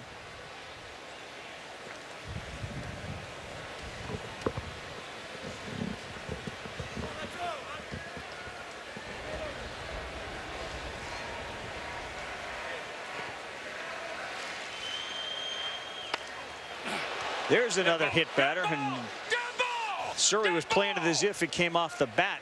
That may have been like a wrist, and he's holding it hard.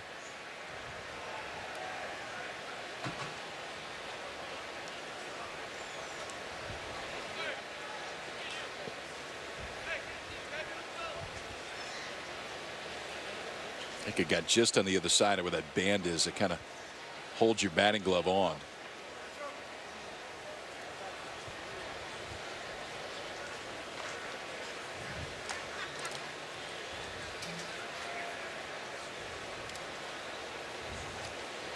That batter's box is a dangerous spot tonight. You haven't seen Surrey miss on this side of the plate very often. That really didn't miss. No. I mean, it might be 2-3 inches off the plate, but Wiseman really diving with the hands too. You see the hands start. Yai. Square on the wrist. Dead ball. That's not a bat. Dead ball. That's not a bat that it hit. But you almost could understand what Surrey was thinking when he went for it. Sounded like it. Yeah. We're going to have a pitching change. As Weissman gets 10-2, Surrey has escaped.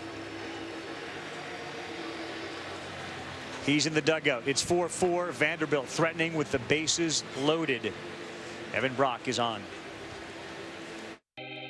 Something big has been erupting all around. Ominous clouds overhead, and certainly the situation ominous for Irvine. 4-4 in the top of the fifth with one out in the College World Series. Evan Brock inherits this situation. Faced 7 against Texas, got all of them as he came on in relief, and his first pitch is away. Ball 1.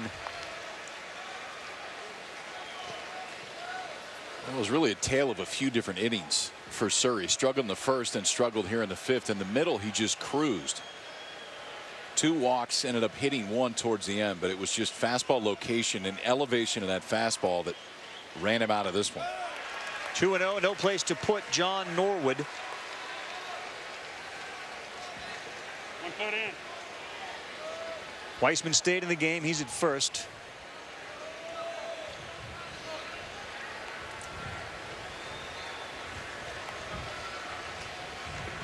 .65 walks, strikeouts, 22 walks. Ooh. Gets the strike call there to go to 2-1. I think I can grow a mustache out like that by the finals. That is full. I might. I like it, or buy one. I think that's the only way it's going to work. That is big league.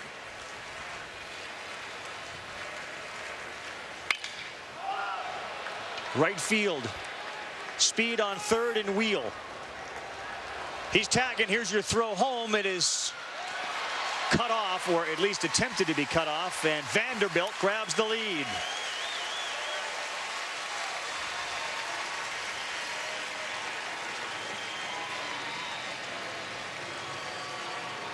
For now, all Elliott Surrey can do is look on. A good job by John Norwood. Just get something elevated in a hitter's count. Just trying to hit it deep enough, make sure you can score Wheel and take the lead.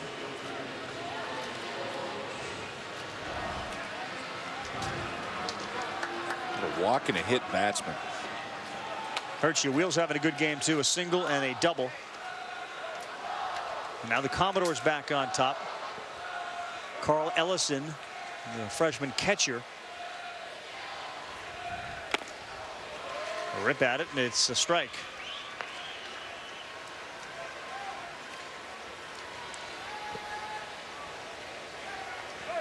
Turner advanced to third on that throw in, so men are on the corners for Vanderbilt.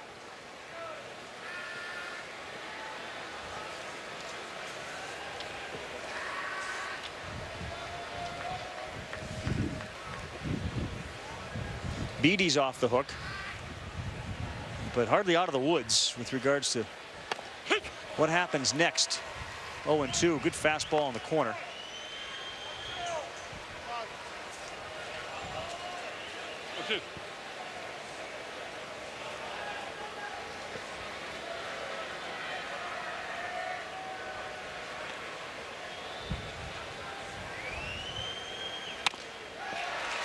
.91, and it's good enough to get Ellison to swing and miss. Jess will join Tim Corbett, ask him about the pitching change, and Beatty and Vanderbilt, who now has the lead. Thanks in part to the big hit of number 43. Xander Wheel sent one over the head of Adam Alcantara. A double, and Vandy is in front.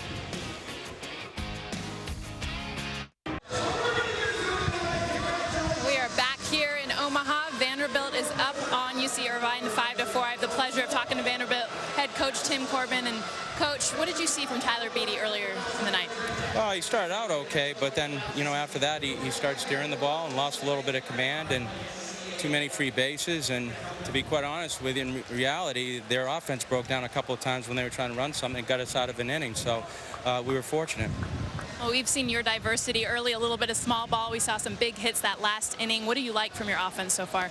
Well, I think they're hitting the ball actually pretty well. I mean, we've had some hard outs too. Now we got a new pitcher, so we're going to have to make a little bit of adjustment. The guy was a down rhythm guy, and this guy's a little bit more speed up. So we're going to have to do a good job attacking his fastball. All right, thank you very much. Thanks, Jess. Thank you, Jess. And you live by the aggressive nature. Sometimes you get hurt by it, and that's what happened to Irvine early in this game. Different game, though. 5-4 now as we're midway through. Bottom of the 5th. Relief pitchers on board. Walker Buehler in the game for Vanderbilt. We just saw a nice job by Evan Brock. Gave up the one sacrifice fly, RBI to right, and that was it. Look out. Whew. That thing was shot into the Anteaters dugout area. She had no clue. You see the reaction yeah. by Mike Gillespie? He didn't even hardly move.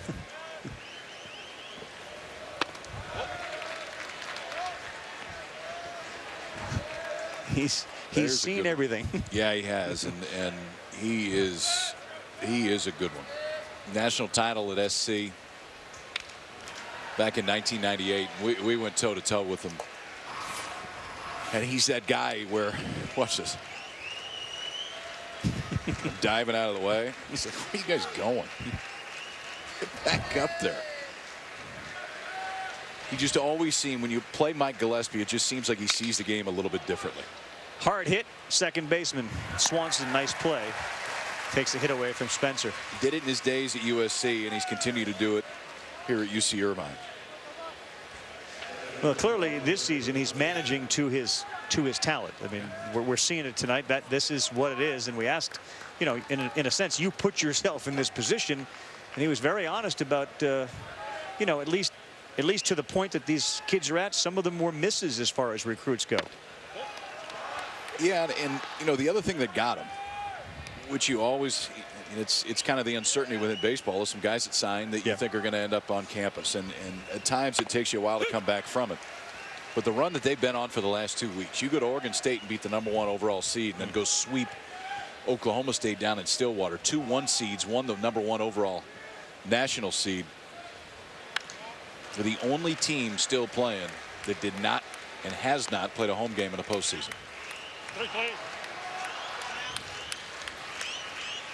Very close-knit group, and he has embraced their sense of humor. 1-2, great pitch there. We saw a 95-mile-an-hour fastball and then a breaking ball. Jess, down to you. Well, guys, not only have a lot of coaches learned from Mike Gillespie, but Tim Corbin, one of those. You mentioned earlier, Kyle, about that 2000 USA team when they coached together, and Tim told me before the game, he said, you know, he was really like a father figure. Those wrinkles and stress, you know, you got to listen to a guy with that many wrinkles. But joking aside, he said, you know, that risky small ball that you see early on in this game, how much they brought the defense to the ball, meaning making the defense have to come in. He said, those are the things that I took away from Mike Gillespie that I have now applied here at Vanderbilt, and that's why we've had so much success. Yeah, to hear them both talk about the other is really special. I know that Mike thinks the world of Tim as a person as well as a baseball guy. And he refers to the Stanford baseball coach as sort of the bar. And then he says this guy's like in the same class. It was neat to hear him talk about Mark was the head coach at Stanford too, with because those two guys locked horns a lot. Yeah. I mean, it was at a time to where SC and Stanford were year in and year out two of the top teams in the country. A lot of mutual respect between those two coaches and a ton between the two dugouts here.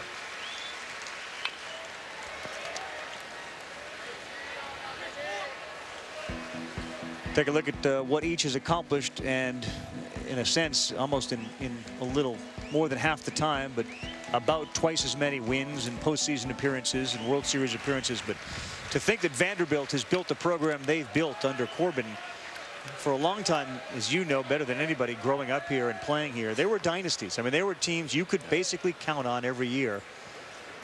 And all of a sudden, the Vanderbilts and the Stony Brooks of the world start to appear, and the Louisvilles with a lot more frequency.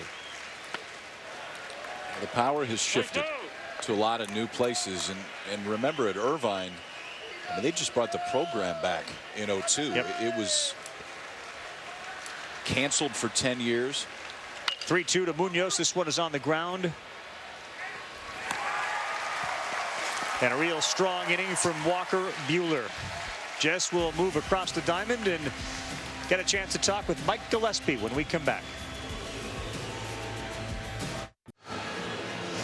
Welcome back to TD Ameritrade Park. Vanderbilt up on UC Irvine 5-4. I'm here with UC Irvine head coach Mike Gillespie. And coach, you said through this roller coaster year, through it all, you've always pitched well. What have you seen from your pitchers tonight? Well, the truth is Elliott struggled. I mean, he missed enough that he got hit hard, but it was really the freebies. I mean, it was a critical base on balls, hit batter. So it added to opportunities for them, and they've capitalized. So it's certainly still a ball game, and Evan Brock's one of our good ones, so he's got to bring a stop to this. Well, Coach, you've always been attention to detail. What have you seen from your offense, and what would you like to see them improve on? Well, I mean, now we're facing Nolan Ryan. This guy Buehler's spectacular so far. So we've just got to get on time to that fastball first. It's all of 92. It's touched 93. So we got to find a way to get the barrel of the ball. On time is everything. Thanks a lot, Coach. Thank you. Carl. Thanks, Jess, very much. That's beautiful. Now we're facing Nolan Ryan. There's one thing you know when you talk to Mike Gillespie is you're going to get stark honesty. It is very direct. That's why he's had the success he had at 2 different places. There's such a wisdom about him too. I mean, there's a great deal of obvious experience there, but there's kind of a calm, quiet wisdom about him that things that he says have great credibility.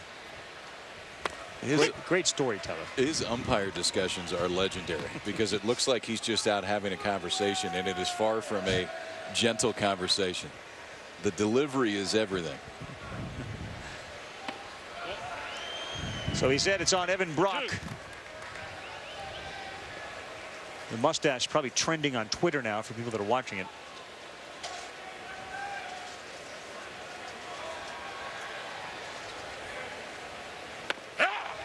Great breaking ball in there for a strike.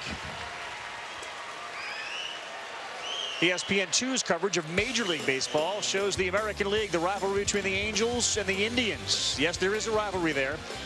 Mike Trout, Michael Brantley, Wednesday Night Baseball presented by T-Mobile at 7, ESPN2 and live on Watch ESPN.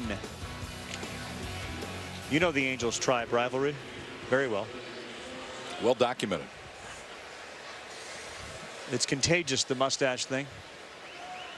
You see that being a competition amongst these guys who do SNL skits, Saturday Night Live skits. Just before the game, and the head coach, Mike Gillespie's into it. He says they're very, very funny, very creative. Kids were invited to, I believe, was it a hot dogs restaurant? Well, breakfast restaurant. Yeah. So they went to a breakfast restaurant, and then they were told by Mike, please put the skit on. And they did, and they nailed it, Jess. Well, they not only nailed the skit, but they also work around Gillespie's rules. A big one is no facial hair. Well, they kind of got that fine line defined, and he said a mustache would be allowed. So they have, of course, taken that to the next extreme, and that's why you see so many mustaches in the dugout and on the field. I wonder, how did they get that approved? I mean, it is, by definition, wouldn't that be considered facial hair? I think it was last year that Mississippi State put together a PowerPoint presentation as to why facial hair would be beneficial. This bunt is ripped down the line and left, off the top of the wall.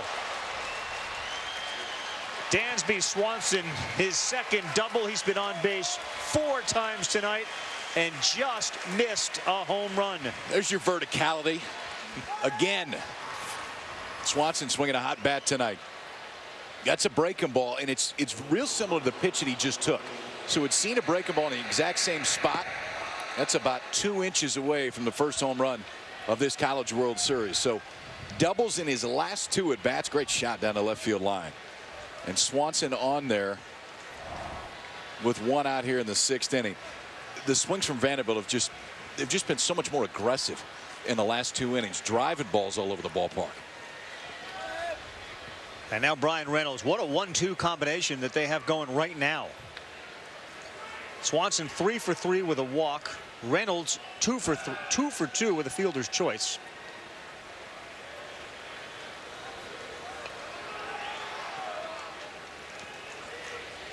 They've actually reached base all 7 times they've come to the plate.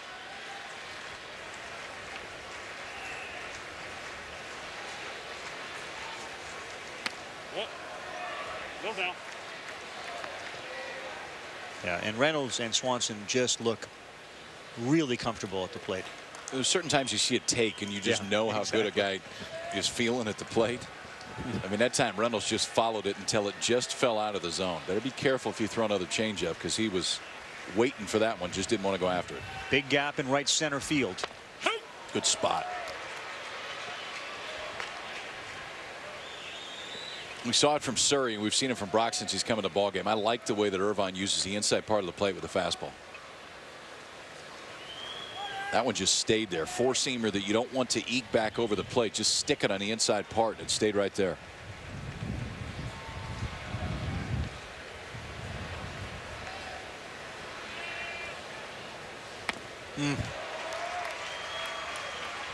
Good sequence. So changeup just down and away that Reynolds takes. Then we're going to go fastball in on his hands that he takes, and this time come back with the same changeup. So slow him down, speed him up, slow him down.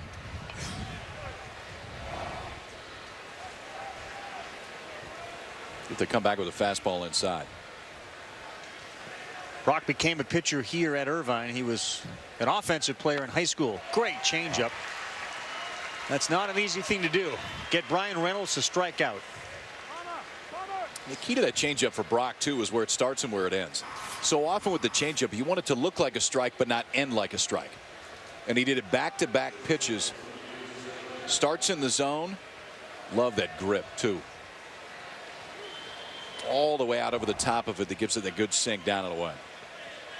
Brock hit .388 his senior year, scored 27 runs, had 11 home runs, drove in 25, and now he is one of the better pitchers at Irvine 4 years later. Change up in there for a strike.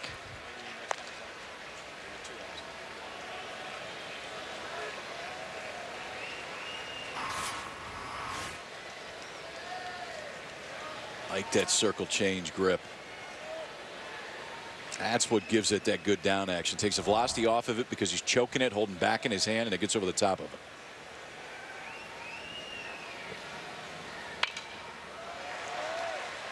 Out of play, right. 2 strikes. Let's go change up now. So 2-seam fastball, we're going to hold just like this, and the better circle changeups, the circle's right there. But then the key is how guys release it. And what Brock is doing such a good job of is allowing that arm to get all the way out. It's just like a sinker. You're just taking velocity off of it because of the grip. The fingers are going to create more drag and then allow those fingers to work over the top of it. Brock's doing a great job of that because arm speed remains the same. It's the grip that takes the velocity off and gives it just a little more sink.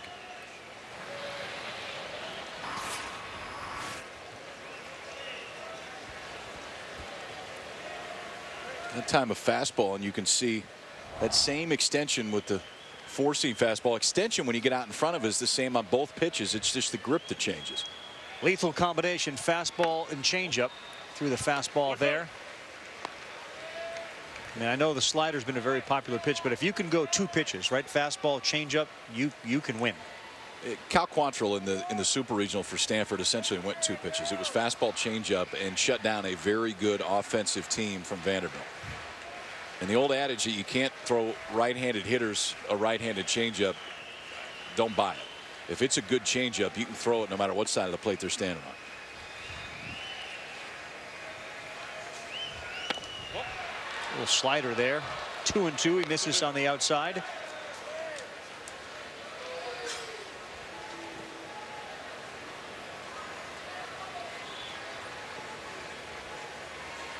So what's it going to be? The battle of the bullpens. The relievers have been very effective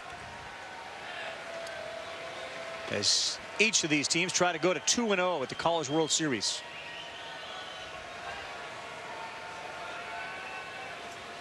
Dansby Swanson dancing around out there on second base with his 19 steals. But it seems to be more of a distraction than anything else. Although in the last time he was on, there was the strikeout. Well, Reynolds hit into a fielder straight. He was on the move. Yeah. It's Condi who struck out. He was heading to third. Not going now. This one elevated to right. Drifting back is Paulino. He's under it now and makes the catch.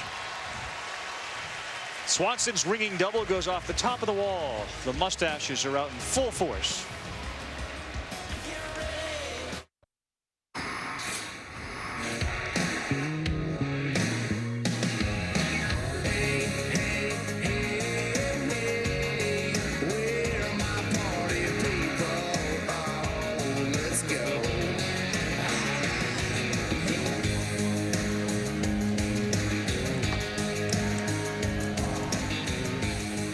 With Kyle Peterson and Jessica Mendoza, I'm Carl Ravitch. This is the College World Series.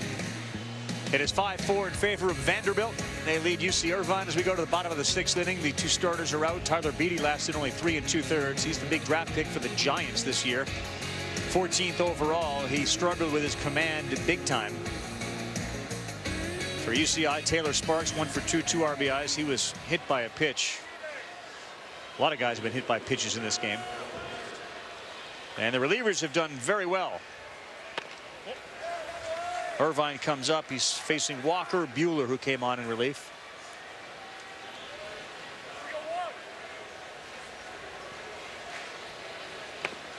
Pours that one in for a strike. I saw a sign that said nerds are back, and now I get it. Buster Olney, who works with us, of course, and hosts a podcast and also hosts or is part of the Baseball Tonight Show on Thursday night, always says it's the nerd edition. So I guess that's they're anointed themselves nerds at Vanderbilt in an affectionate way, because as we know, Buster's he's the furthest thing from a nerd that's on this planet. Gotta embrace the nerd. Yeah, I think that's what's going on here. Stanford's gone with the whole nerd nation the whole year. Just be comfortable with who you are. Right. 2-2 to Grant Palmer, the second baseman. A little late on the fastball, but he spoils it. Just don't expect to see 95 out of this body when he runs out there. Buehler's not a big guy, but it is a live arm. And with it comes a hard breaking curveball.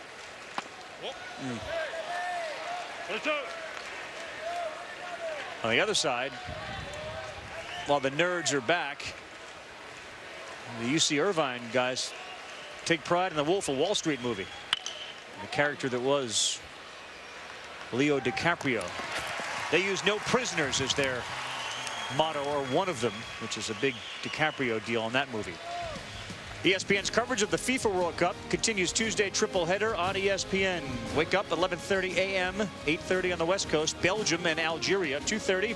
Brazil will host Mexico. That's a big game. And then at 5:30, Russia and South Korea. The FIFA World Cup presented by Adidas Tuesday on ESPN. Following the bottom line, the United States a winner today over Ghana 2-1. Huge start in Group G, especially given the outcome of the first game. Portugal lost to Germany big time, and they also lost their star defender to a red card, so he will not be available in the next game. Things went the U.S.'s way today in a big way. And much more on SportsCenter following the baseball game over on ESPN. And a World Cup tonight, I believe I heard Mike Tirico talking about. 5-4 here in the World Series, and another strikeout. Starting to add him up. He's just letting it go too. He gets in a spot, and that's where that fastball has just a little bit more life. 95 on a few pitches in that at bat to Paulino, and just blew him away with the last one. Watch how this just explodes when it gets to the plate. I like to see that from a guy with that type of arm. Just rear back and let it go. Well, I mean, this is not to bash Beatty, but this is the type of effort you thought you'd get from him. Get it and throw it. Yeah, and pace, I agree with you. Pace is a big part of it, too.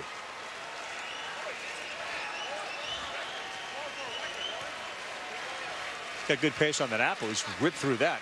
0-2. Well, he's feeling good about himself. 95. Just make sure you stay in the catcher's box, okay? This is about right here, all right? What?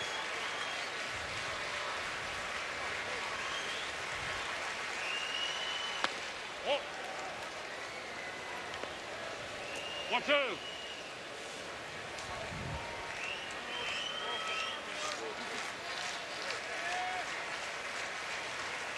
Great pitch, third strikeout. He's retired all 7 that he's faced. Momentum shifting over to the side of the Vanderbilt Commodores as we head to the 7th. Xander Wheel will lead it off in the 7th. Doubled his last time up, due up first in the 7th.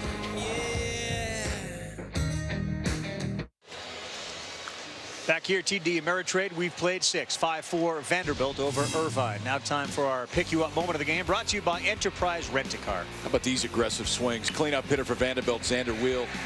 Singled in his first time up. But it was the 3rd at bat. Saw something we just haven't seen a whole lot of. Drove it right over the head of Adam Alcantara, the left fielder for Irvine. That would score Brian Reynolds. At the time, the tying run, Wheel would come around and score what is now the go-ahead run for Vanderbilt. 5-4 Commodores. Wheel to lead it off here in the 7th. Majoring in communications at Vanderbilt, Xander Wheel. Out of Murfreesboro, Tennessee. And this showed big-time improvement. We saw it earlier with that swing of his. As the wind continues to gust, blowing in now again. Good ball game. Now the relievers for Vanderbilt have settled things down. Really got to like Walker Buehler's repertoire.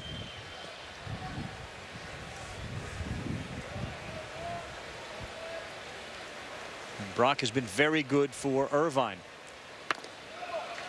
Yep. Dangerous spot here, though. The Wheel falls behind 3-0. 8 hits for Vanderbilt tonight. Wheel's got a couple of them.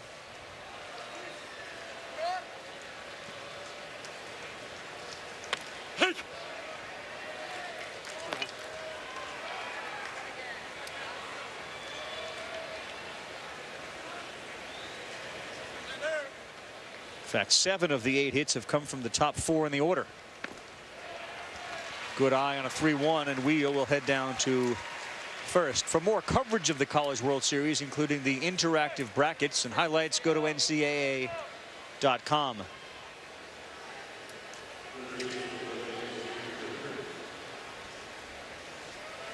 Now Xavier Turner looking down at Tim Corbin. You wonder if a little insurance run is the priority given the way Buehler is throwing.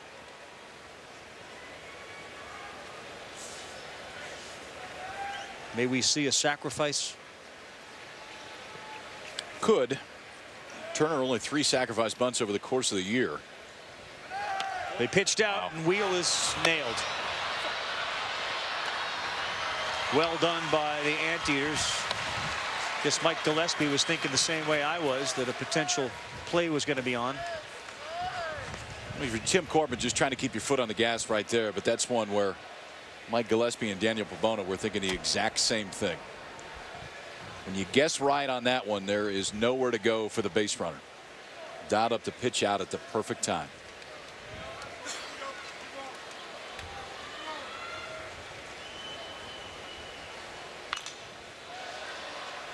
Well, clearly a byproduct, Kyle, of the approaches of these teams, but we've seen a lot of that. You know, we've seen a lot of the runners getting caught going between first and second when there's either pitch outs or missed bunts. That's 3 times tonight where everybody caught stealing ever made it close to second base.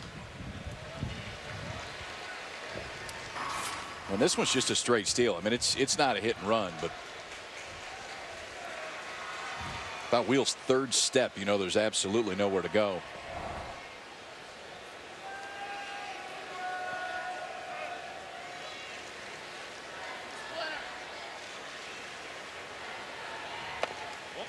That one misses. They even the count up at 2-2. Sophomore Xavier Turner, Sandusky, Ohio.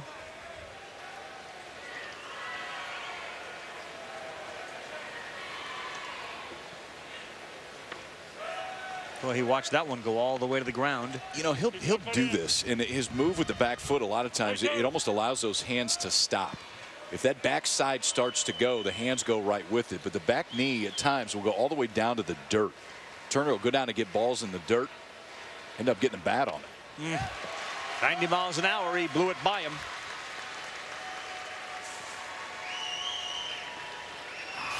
And Evan Brock continues to make sure Vanderbilt stays only at 5.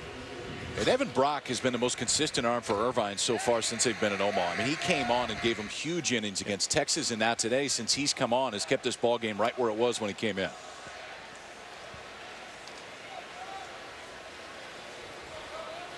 .35 pitches out of the bullpen. Rhett Weissman on the ground, fair ball past the dive of Spencer. Weissman to second base, standing up with a double. 4th double of the night for the Commodores or Vanderbilt. Weissman, a kid where even though he doesn't have any home runs this year, they do think the power potential is going to come. Big time athlete. And this time just first pitch fastball, goes fastball hunting and spins it down the right field line for a 2-out double.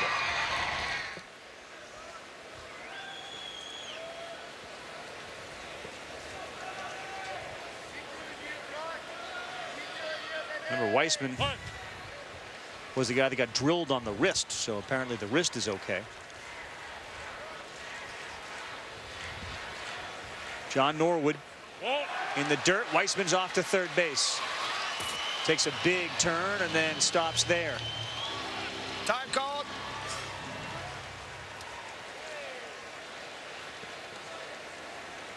Wild pitch charged to Brock just after we talked about how effective he's been. He let one get away here. And with that spin of a breaking ball too, when it hits the dirt, it's going to shoot off glove side from McClanahan. So if that body doesn't get around it to block, there's no way that ball's going to stay in front. Just not enough time to slide the knees over. And you can see, pointing to himself on that one, if the knees slide, you get your body on the side that ball's going to shoot to, you can keep it in front. He just never got there. Good pitch.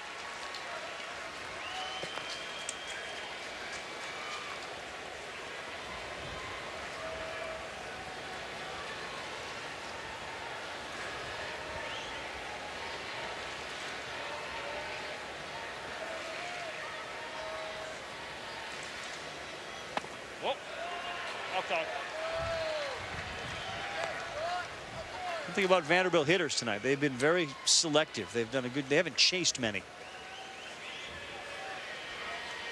And the takes have been, by and large, comfortable takes. I mean, it seems like they're seeing the ball real early.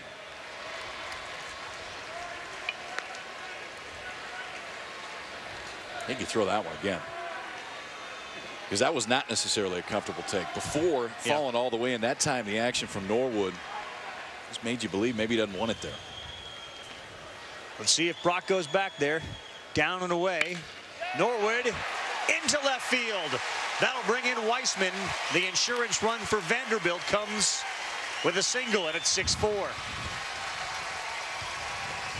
The location the same, pitch was different. Came back with a slider on the outside part, and it's not in a bad spot, but Norwood, this is how you wait on a breaking ball and drive it. I mean, that's down and away, and the weight stays all the way back. The hands just follow. That's a great swing by Norwood. Would look to be a quiet inning right here for Vanderbilt. 2 outs, nobody on. And the 2-out double by Weissman and the RBI single by Norwood.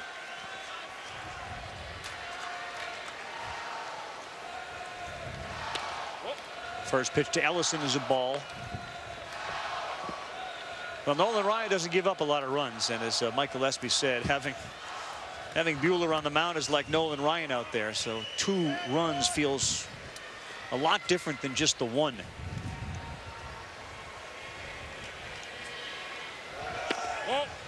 Down to second, great jump, slides in underneath the tag, and he is safe.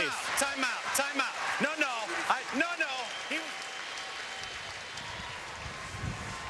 Second baseman Grant Palmer kind of pleading his case. I didn't hear him call timeout. The ump did call time rather quickly. Mike Conlon This is one, too. You like the aggressiveness by Norwood, but going in head first, he's lucky to get spiked on the way down. That's just don't like that head first slide unless you absolutely have to do it.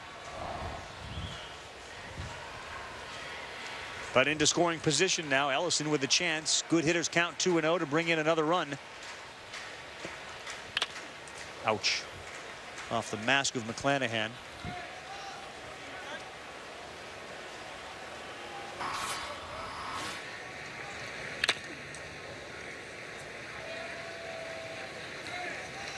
Everything's still in the same place it was, ready to go. I'm not sure Norwood's really interested in going, but he took a huge secondary lead before that pitch was thrown.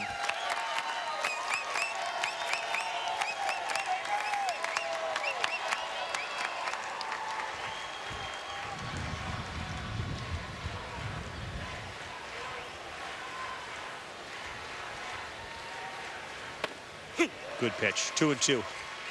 Good pitch and a good job there by Brock, too, to vary the looks. Yep. So a lot of times it had been just one look, go home. That time you saw the second look, which forces Norwood to stop his feet. When a guy's going to steal third, a lot of times it's because it's a walking lead. They get that little extra step before you go home. That time Brock forced Norwood to stay put.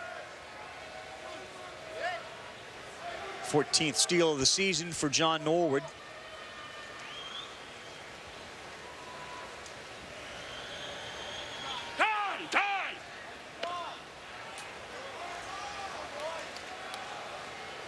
Brock's paying a lot of attention to him out there.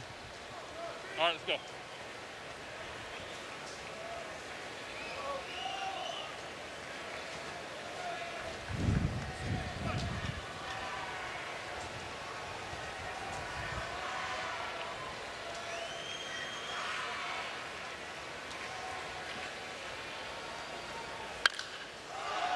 Sky high, left field, shallow, shortstop. Rabago going out.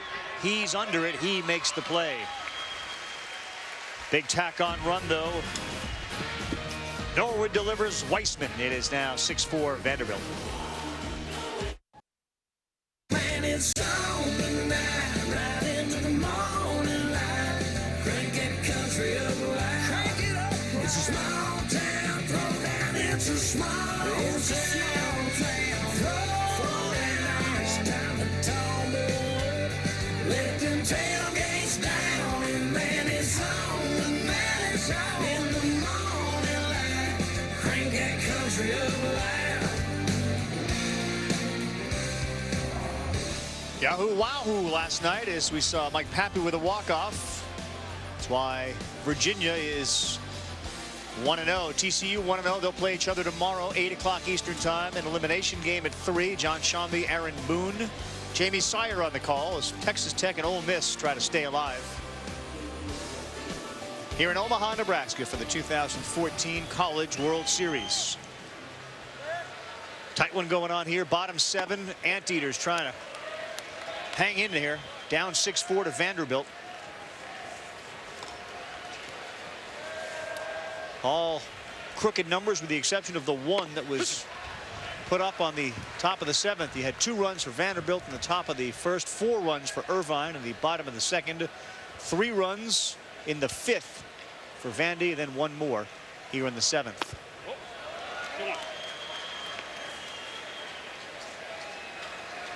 Walker Buehler has been awfully impressive. You see all those zeros on the bottom for the Anteaters. Only 3 hits in the game for them. They really benefited from a wild Tyler Beatty. Hit by pitches, wild pitches, and walks. Spot 2 for both sides. You go to your 3rd starter because it's so early, and both 3rd starters have looked better than the 2nd starter in each case. Absolutely. Buehler for Vandy and Brock for Irvine. There's Castro is gone. UCI, all 3 of their hits took place in that 2nd inning. But Buehler is filthy. He is just throwing with so much confidence at this point. You see with a fastball mid-90s, then backs it up with this breaking ball. And I think the other thing for Buehler is the control of the breaking ball has been so good. Throwing it for a strike when he needs to, then expand in the zone when he gets up and ahead.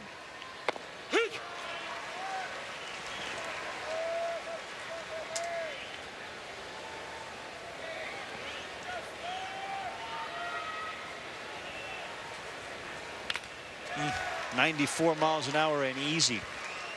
Reminds me a little bit of Mike Leake when he was here. Yeah. Didn't take Mike Leake too long to get to the big leagues. No, in fact, it did not. took no time at all.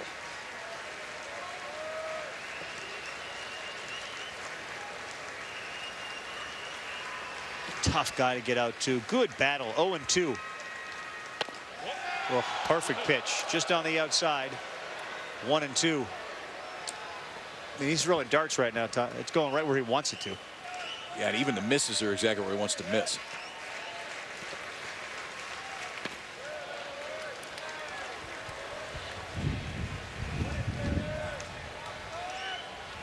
Rough night for Sparks. He did have a single. Knocked in a couple, but he got hit by a pitch in the fourth. It hurt right on that elbow.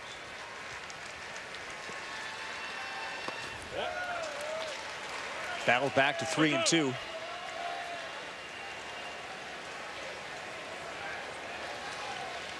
Little Hunter Pence approach from Taylor Sparks.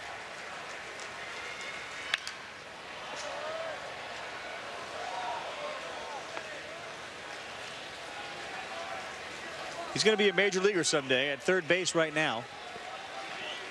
Most believe he'll stay there through the next level. A little bigger, a little stronger. 3-2, chased it, foul ball. Looks like it went off the umpire's foot. I think the biggest thing that sticks out to Sparks is just the athleticism given the size. I mean, it's fluid. It is, yeah. I mean, it just even when he runs, when the swing is very athletic, the power is going to be there when he gets a wood bat in his hand. 96.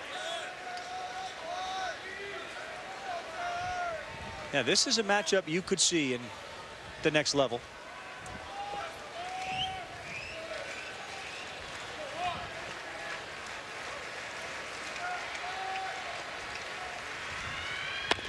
Got him.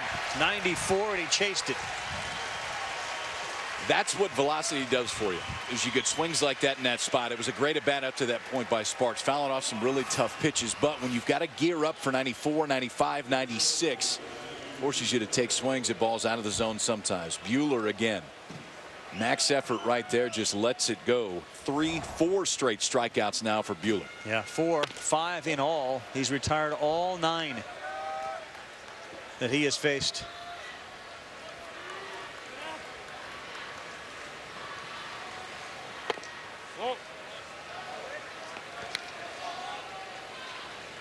But the only one today where it looked like he tried to guide it over there. Everything else has just been thrown and stayed right on the spot.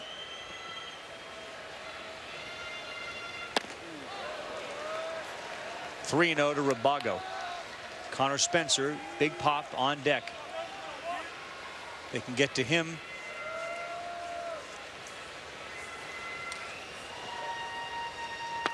Well, they're going to. Cruising along, and then all of a sudden a 4-pitch walk.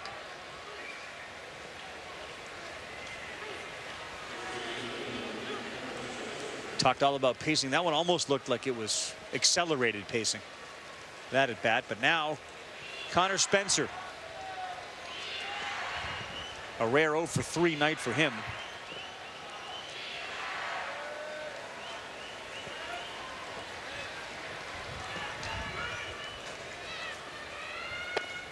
Start him off with a breaking ball at 80 on the outside. Well, that little move that DeLay made right there on that breaking ball is what gets you the call. If some guys, if you just move the glove and go get it, you won't get it. But the body moved right with it. So to an umpire, you catch it right in the middle, give you just a little bit more space on that side of the plate. 0-1 up the middle. Flip to short for the force out. Swanson and Condi get that done. Buehler continues to get it done.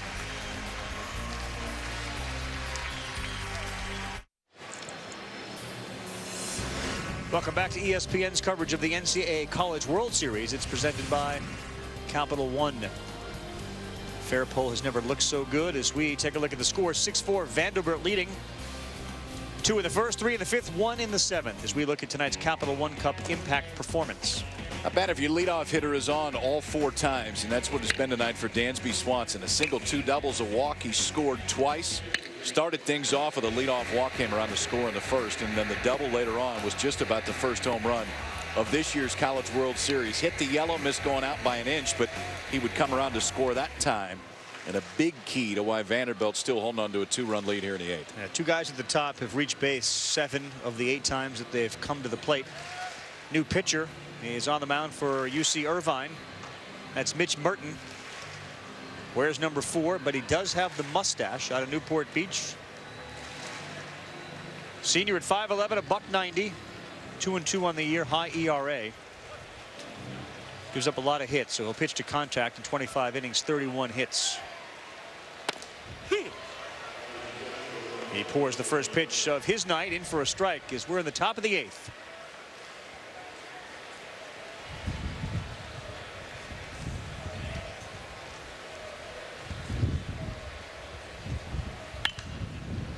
Good breaking ball, and he fouls it off to Jason Delay. 2 pretty good pitches to start for a guy with a 6.80 ERA on the year. Fastball had pretty good life, and that's a good tight breaking ball.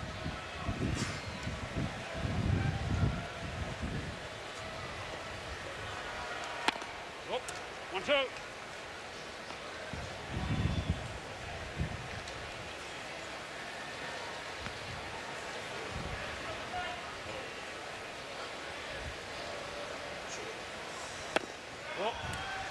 Lays off that.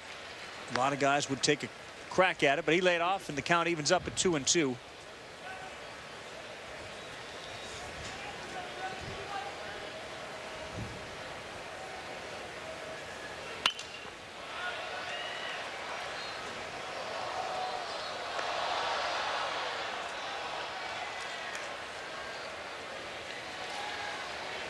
Been a remarkable run for UCI. They lost 8 of their last 9 in the regular season,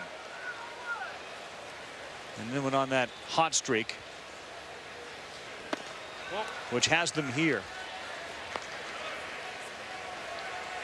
Real interesting to hear the way that Mike Gillespie talks about his own team, and the way he describes them, and sort of their attitude and their approach. Almost to some degree that they got him to buy in. There are times where I'm sure he was sort of shaking his head as to the success they had, especially during the regionals and supers. And they seemed never to doubt themselves, the kids, even when they were down. And ended up a 3-game series, basically. They had to beat Oregon State in order to get through that regional. They did it. This is a dangerous spot now, though, for the reliever with Swanson up.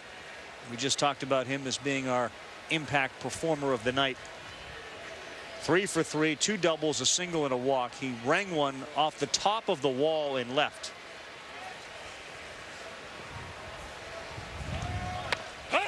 Squared to bunt, called strike. I think the other night Reynolds was hit shy of the cycle. Swanson is in a position to get within 1 hit shy with the 2 doubles and the single. He needs a triple and the homer. But that was as close to a home run as we've had. He's back in that position to bunt. All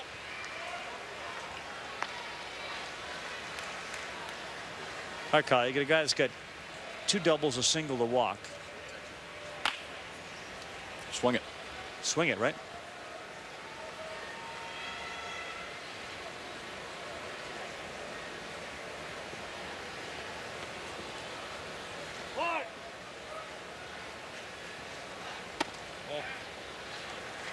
Well, Mike Gillespie thought what I thought there, honestly. I thought he was going to pull it back and slash. It was just such an early show. Now you're in a spot to where I do think Tim Corbin's going to let him loose. 2-1, you think you're going to see a fastball.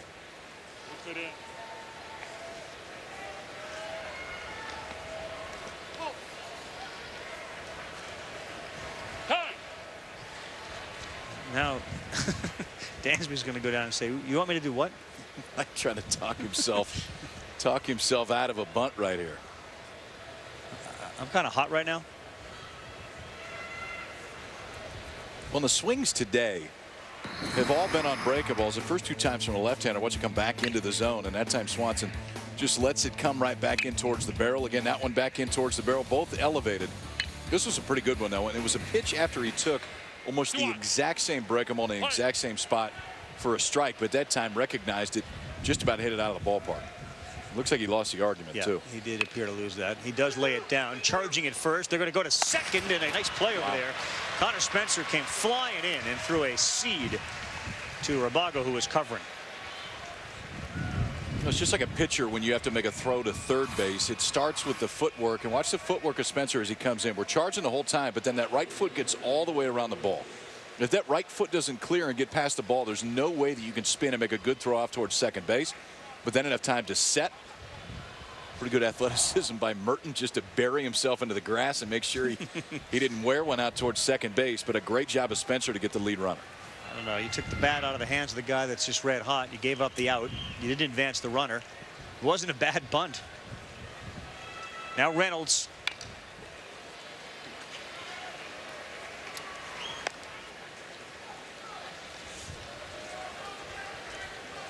But if you are scoring at home, and if you are, please tweet Kyle. Swanson's been on base 5 times tonight. Kyle loves to hear from the followers. Especially the home scorers. Yep.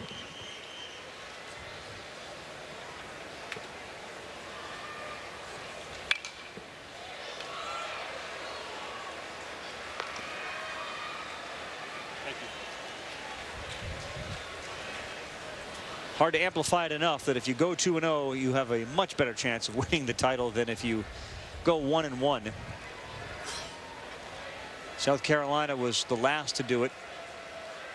Lose and then go on to win the whole thing. But when you have 30 out of 33 going 2-0, it's a pretty good formula to follow.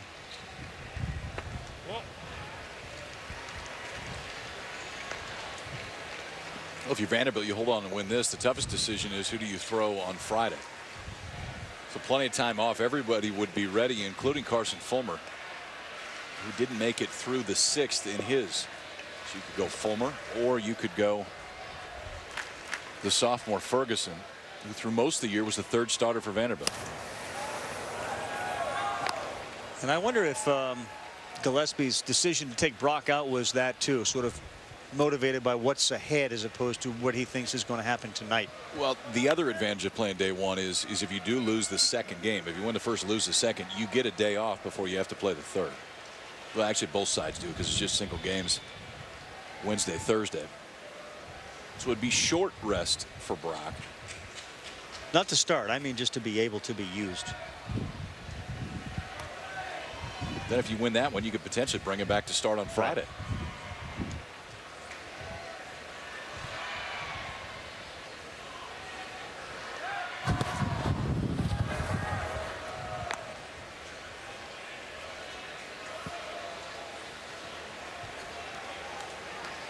Real rough outing for Tyler Beatty tonight, and you wonder if we're going to see him again at the College World Series. Certainly that's a question that the Vanderbilt staff will be discussing, I'm sure, with Beatty as well. The pitching lab at Vanderbilt, can they transport that here? If they win this, they've got 3 days. You might have enough time just to throw one up. Can you send him home to the lab? Vanderbilt talks about the pitching lab that they have underneath the football field. And they paint this picture of like this dark laboratory with mounds, pitching mounds in it. A couple of light bulbs hanging from the ceiling with all this computer technology. And they just go down there and produce David Prices and Sonny Grays of the world. 96 after 96. Swanson is going. They pitch it out. Throw down. Not in time. Swanson's got another stolen base. Adds to his total now into the 20s for the season. And this was set up too by the first pitch of the at-bat. Dansby Swanson was a fake steal at that point, so had a very good read on Merton and what that cadence was going to home plate. Great jump there, and even if that throws on the bag, I still think he beats it when they threw out. 20 for 24 on the season is Swanson, who's proven he can do just about everything from field, clearly hit, run. Just a sophomore too. 2-2. The question is, does Merton have something to get Reynolds out with? He seems not to want to really throw the next pitch. Obsessing about Swanson on the bases.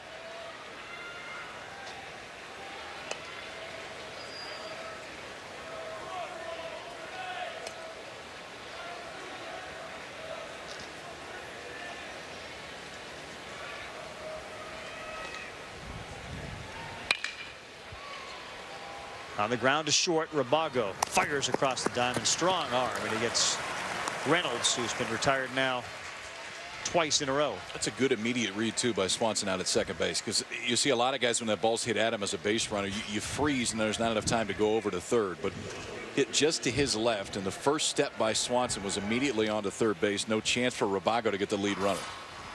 So it's a good secondary. See this ball, I mean, it's a step and a half to his left, but a lot of guys will freeze in the ball when it's hit right towards him. First step, there's no chance that Rabago can get him. Now Vince Conde.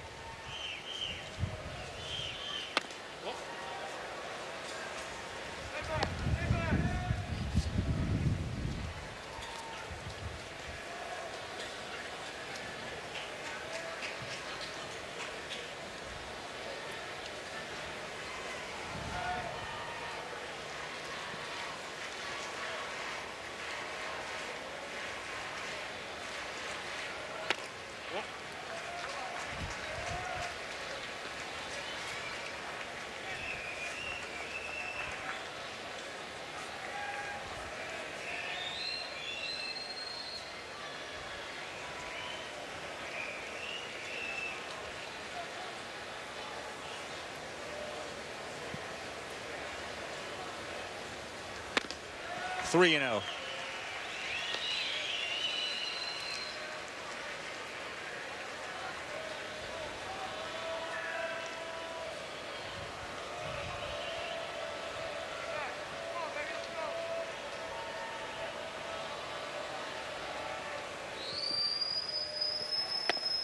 And pours one in there for a strike. The eighth inning's been the difference maker in a lot of the games at the College World Series. The team that has had the lead on 3 occasions gave it up. TCU gave it up, then got it back. But 3 times in the 8th inning, the team that had been ahead lost that lead. Vanderbilt's trying to add to theirs.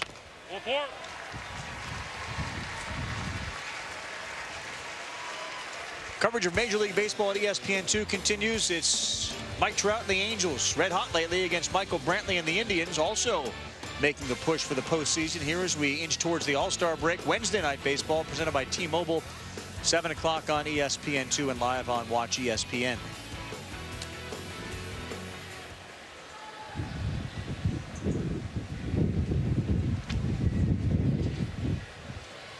Slow walk out by Daniel Babona. I think ideally, if you're Irvine, you want to get through this one with Merton staying on the mound if you can.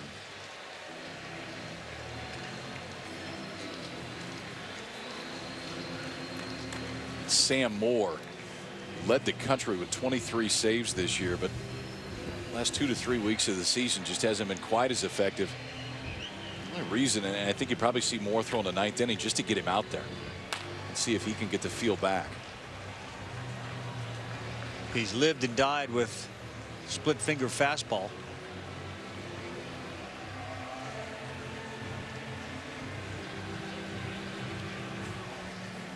The Greg Olson Award. I think he won that today, didn't he? He did. Got a call from Greg. Yeah. Omaha's own Greg Olson.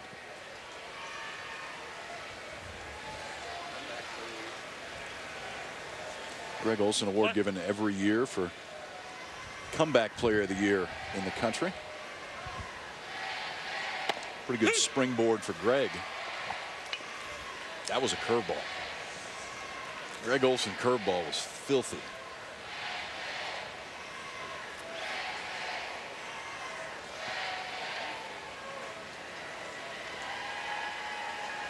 Good night for Xander Wheel so far. There's a breaking ball in there for a strike to 0-2. Let's see, when Merton allows that arm to get high enough back behind him, then he can really throw over it. The times he'll rush it to home plate a little bit, and that's where the arm angle's varied a little bit. First 2 pitches of the inning and then the last 2 pitches have been a lot better.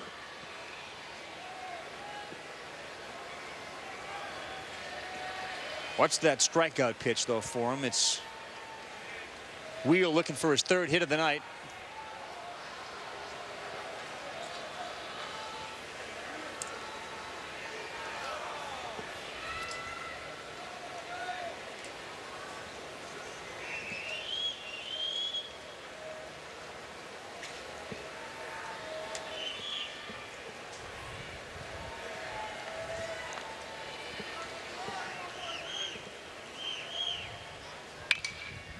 Out of play.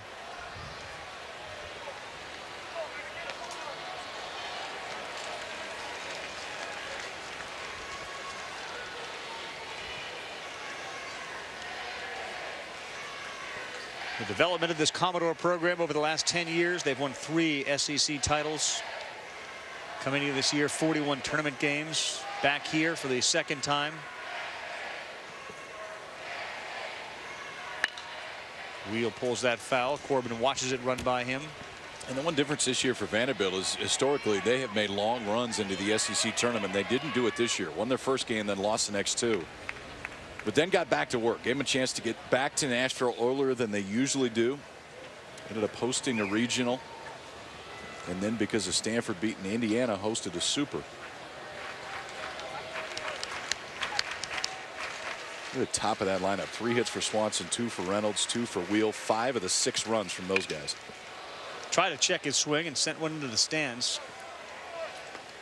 Hey, they'll have to stretch that lineup out. The lineup is pretty deep. Being around it all year, would Vanderbilt be considered one of the more well-rounded teams?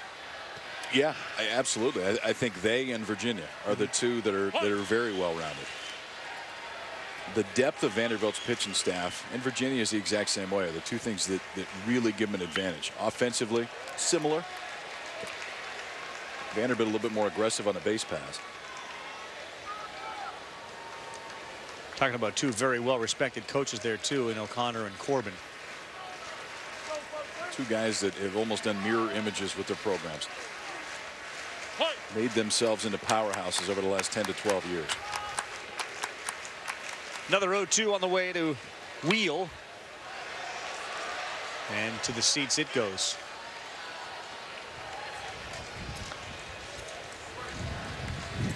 It's the difference between what we saw from Brock and what we've been witnessing from Buehler, and maybe a guy like Martin. You get ahead 0-2, you don't have that, as you said, that velocity, that 97 to get a guy to swing and miss. And a real put-away pitch.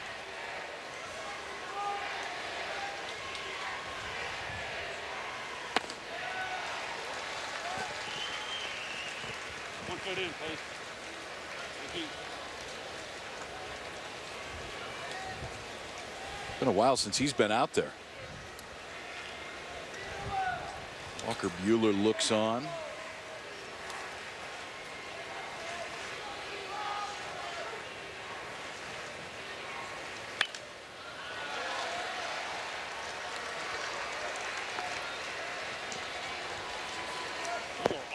Fans are going to like Xander. Put about 10 into the stands in this AB.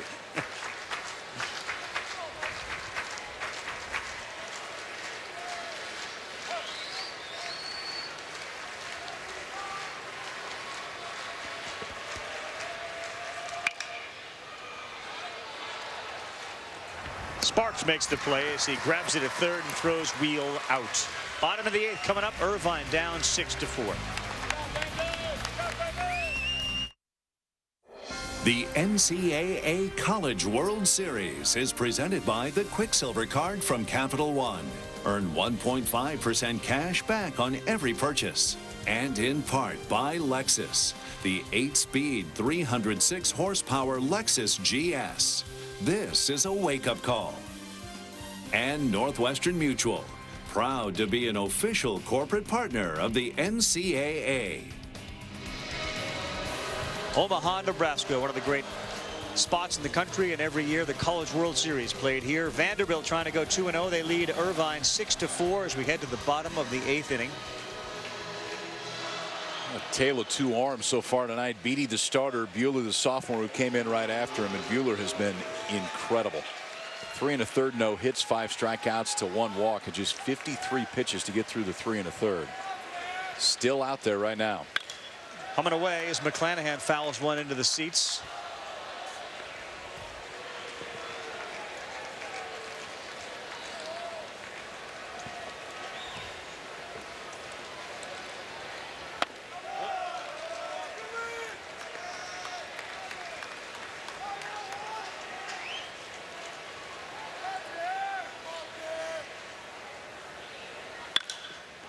Right field down the line, giving chase is Weissman at the wall. It goes into the stands. Not sure Weissman put the brakes on very quickly. The wall stopped him.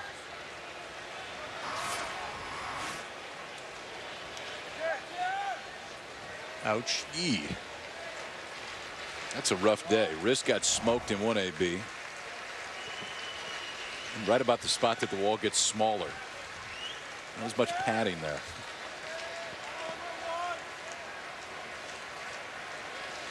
1-2. Buehler goes to work again. On the ground to third. Short hopped. Xavier Turner with a nice play from third base.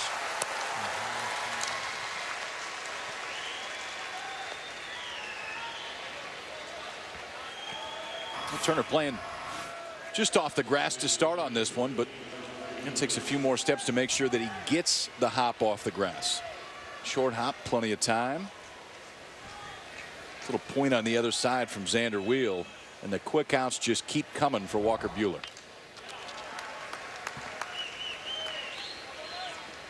Work fast, throw strikes. That happens a lot, especially in a ballpark that's conducive to contact and outs.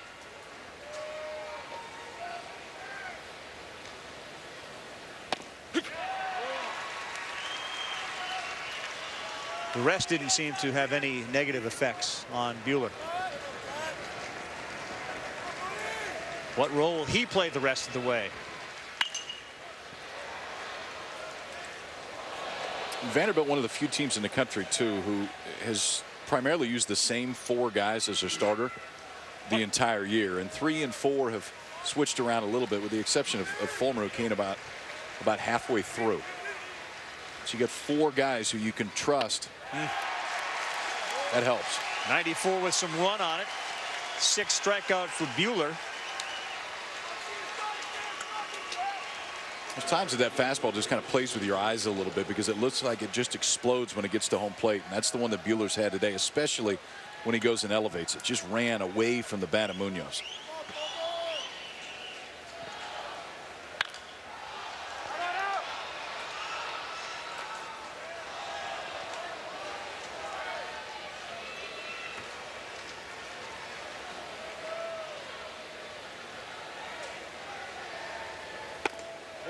Curveball up a little high.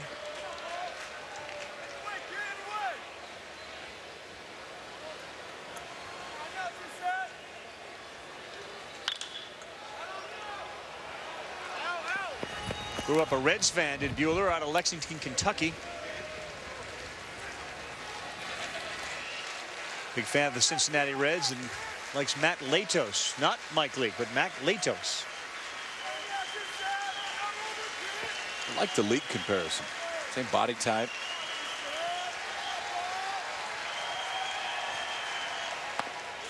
Oh, wow. 96. That one you could just tell had a little extra on it.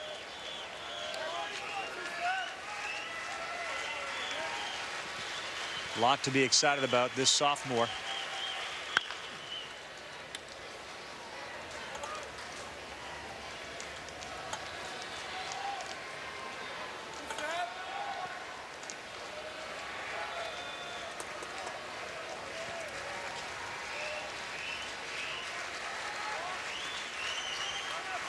Those wide eyes. He's not, love it. He's not tired yet. We are up for hours.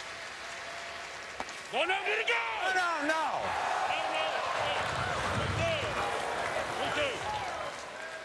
That was an emphatic, did he go? No, he didn't. Got the 3 nose down at first base. The whole Vanderbilt Right team call. started running to the dugout. Hold on, boys. Got to sell it everywhere.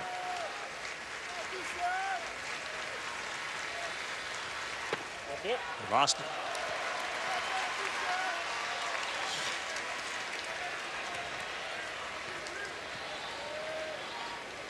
.70 pitches now.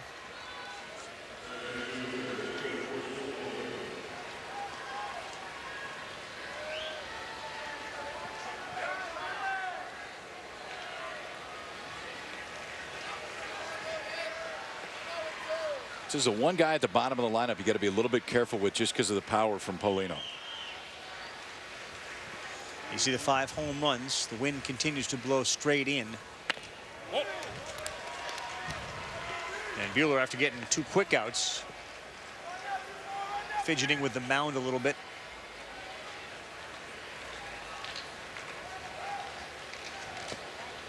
Yeah, you mentioned lean. He's 6'1", 165 pounds. Took a little something off that to get it in there, and he fouled it off. It's nice to be able to take a little something off and throw a 92. Just float one in there. 2-seamer at 92. He had a giant start for them in the regionals too, when complete game struck out 8 against Oregon.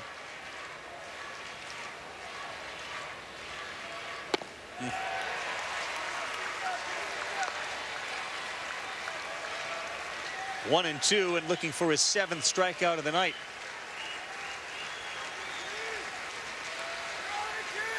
What a performance from Buehler.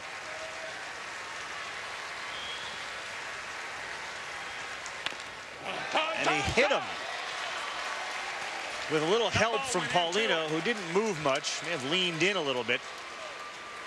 Maybe that is what Buehler is discussing with the home plate umpire. Yeah, you can hear right away too. Jeff Head said that ball went into him, and it's a breaking ball, so it's going to keep going in that way. Definitely wasn't trying to get out of the way, but you don't necessarily have to. The elbow didn't get out. Elbow stayed in towards his body. Scott Brown going to make the stroll out. 74 pitches. He had the 2 strikes there, and he was on the verge of getting out of it. Adam Ravenel has pitched here and pitched very well. And Tim Corbin says, for the Vanderbilt fans who think that Miller is their closer, that really there is no closer on this team. It's a bullpen by committee. And that will be a matchup deal, and clearly he's got confidence in Ravenel.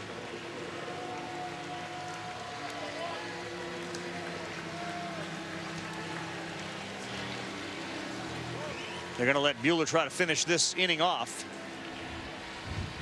Adam Alcantara. A couple of sacrifices his first 2 times up, and then a strikeout.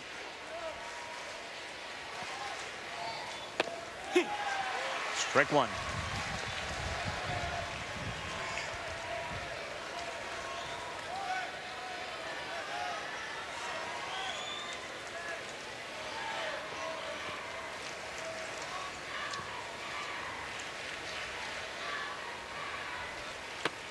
Another one in there for a strike. And again ahead 0-2. That's the one you want to hit if you're Alcantara. Yep.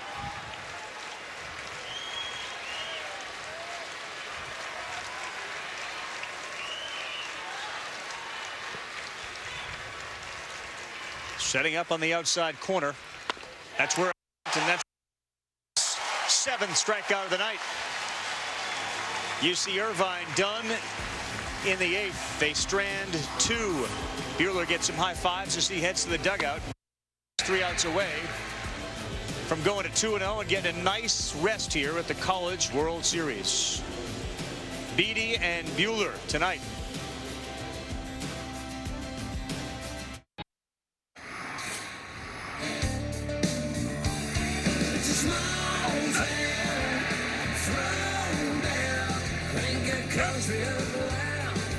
It's a small town throwdown. Oh, we about to throw down, son.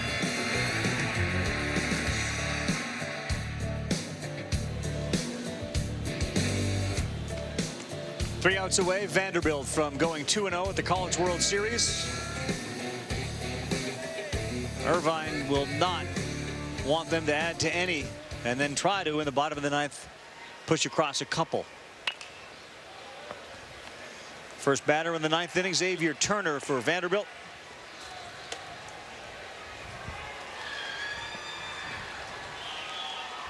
It's so different too, Colin, and you know you play Friday, Saturday, and Sunday. This concept of when you get here to have the day, then the off day, then the day, then the 3 off days.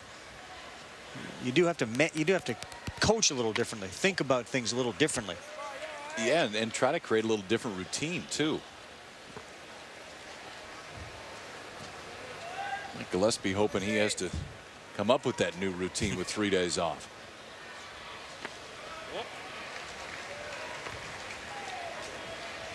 Would have thought maybe this is an opportunity to let the closer throw. Yeah, I'm surprised we didn't see him.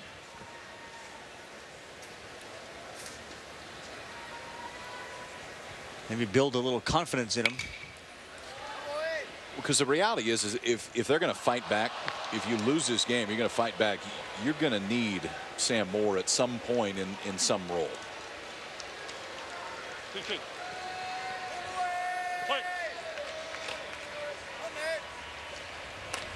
Again, Moore with 23 saves this year for Irvine. That tops in the country.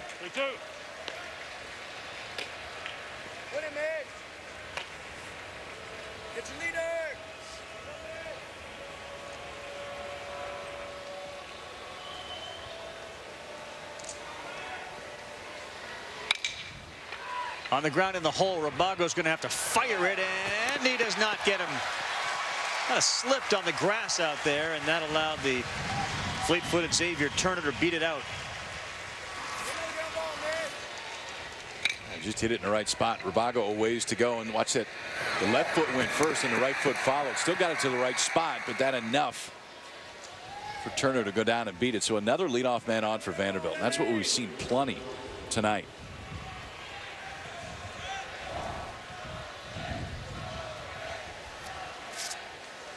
I think we are going to see the closer.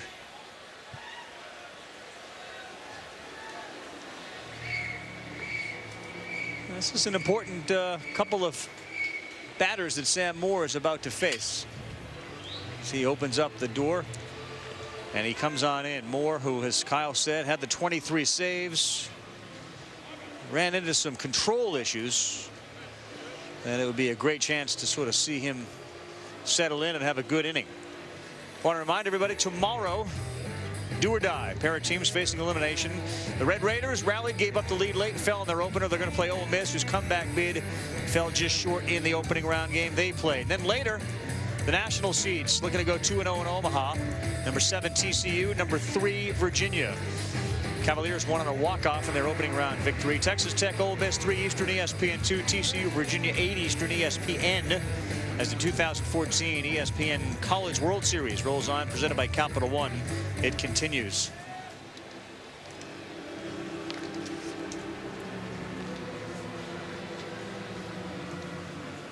Well, they travel all over the place to get here. And who's traveling too? We get the RVs out.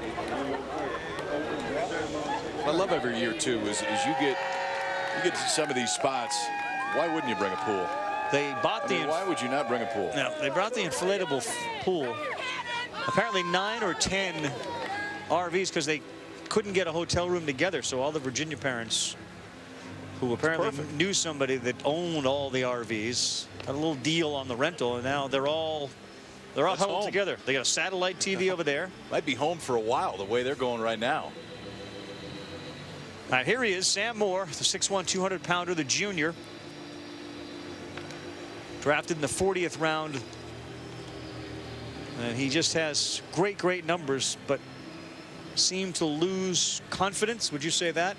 Yeah, I think that's fair. And he's a guy that coming into the year, they didn't necessarily think was going to be the closer. I mean, Moore came in and they weren't quite sure what role he would be in, and ended up coming in and closed a few games. The next thing you know, they leave him in the spot, and then he closes 23. But towards the end, numbers just a little bit different. I mean, the one thing with Moore, you see a lot of closes, you think fastball really good.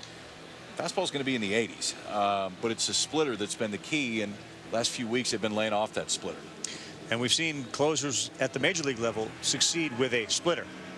You see it all the time with Uehara in Boston, Changeup worked for Trevor Hoffman for years.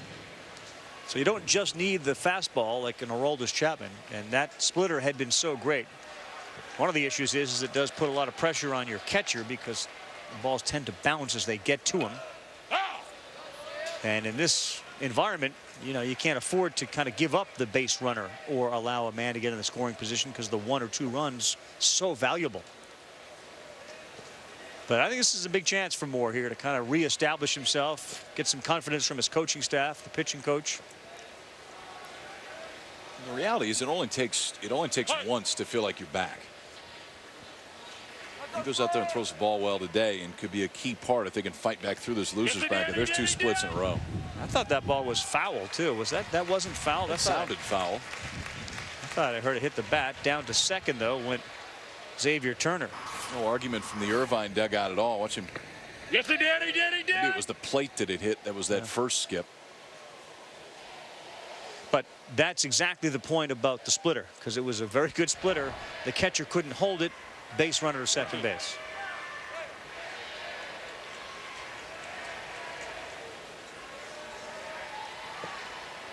See if Weissman, who had a double down the line his last time up, can do some more damage. Oh. 23 saves is a lot of saves. Led the country one away from an all-time NCAA single-season record. Also means you're playing a lot of close ball games too, and that's what Irvine's done on both sides.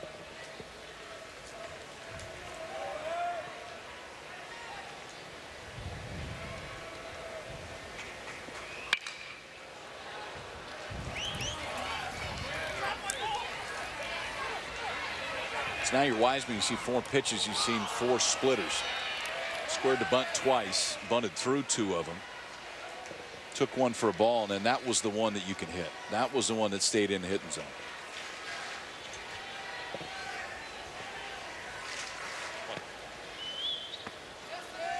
Weissman to be followed by Norwood and then Ellison for Vanderbilt, looking for their 12th hit of the night.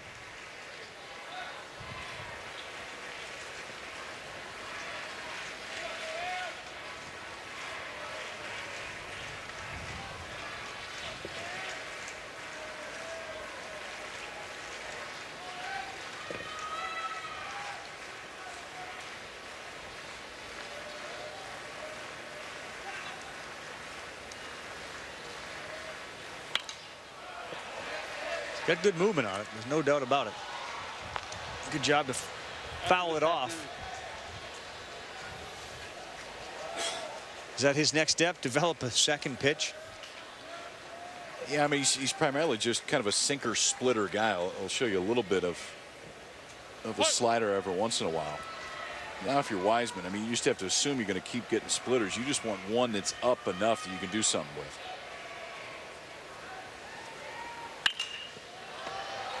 That looked like a fastball at 85 into left field. Alcantara will catch it and throw it back in. I think that one kind of surprised Wiseman. Looking for that one to break down a little bit. 85 right down the middle, and watch with this ball. That's the one you want 1-2, but I think he's thinking split the whole time, and that one just stayed up.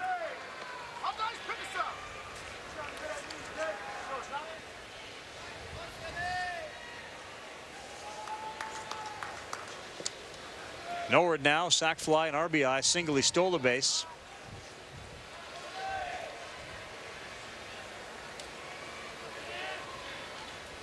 Junior from the East Coast. Peapack and Gladstone, New Jersey, went to Seton Hall Prep. That one's in the dirt, and hustling down to third is Xavier Turner. That's just a great break, and part of that is just knowing what the guy on the mound has. And if a guy's going to throw a bunch of splits, you know that a lot of them are going to end up down in the dirt. And the minute that Turner saw that ball heading down towards the dirt, I mean, he didn't even wait.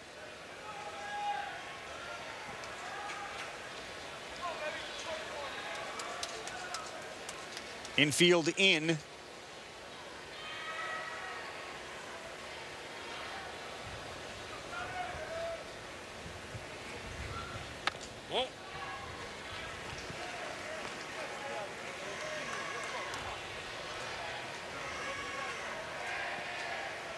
Keep 1 foot in.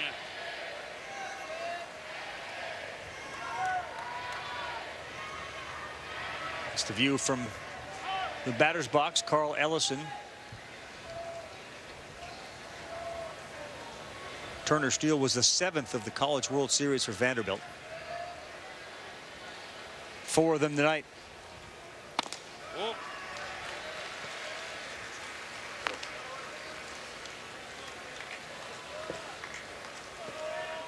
Keep 1 foot in.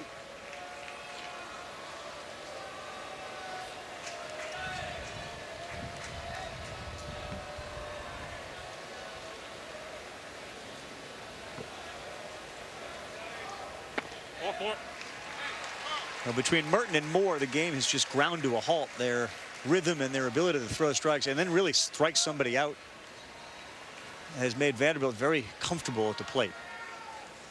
You can see Vanderbilt too. The approach against that split. Norwood took a bunch of them right there. And the split's a great pitch when you get into a 2-strike count, because then you force a hitter to be more defensive. They're going after those. The problem is if you're trying to throw a split for a strike, if it goes over for a strike, that's usually the split that gets hit. Yep.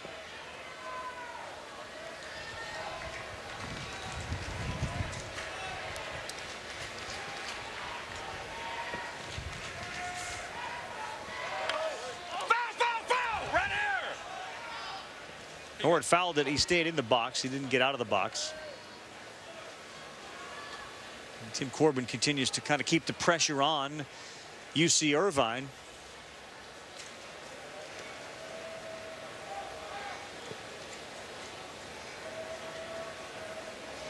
Ellison, I should say, stayed in the box. Norwood, 13 steals down there at first base. Play.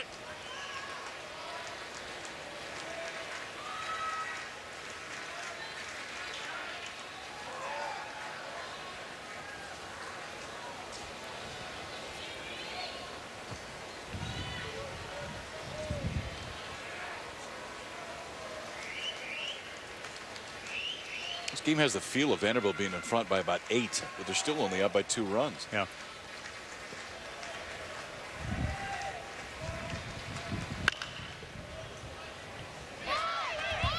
Well, the other thing about the splitter and this approach from Moore is that they know exactly, as you said, what's coming, and you can just see them lock in on that pitch all the way to the point where it goes down into the zone. Then they swing at it. I mean, if the fastball is 92, 93, something that you really have to get the hands ready, that's one thing. That's when splitters are so devastating, because hitters have to get dialed up for the fastball. But the challenge with Moore is the fastball's mid-80s, and so you don't have to protect against that fastball much.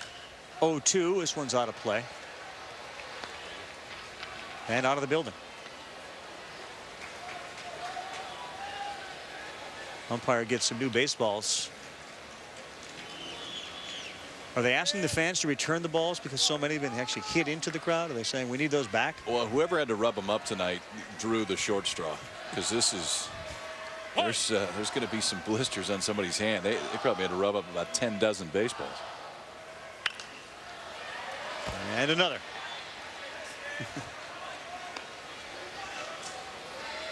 If you don't walk out with a baseball tonight, you are on the losing end.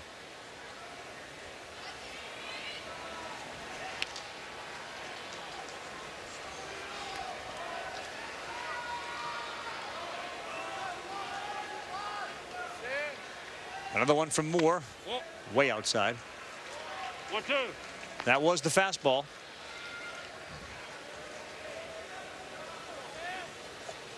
The dueling hats, I love it.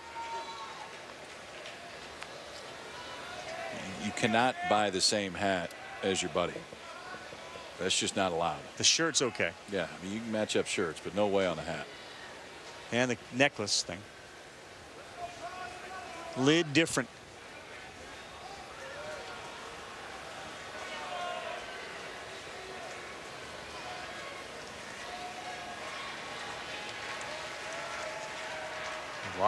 There's a full variety of hats there. That's like a garden of hats.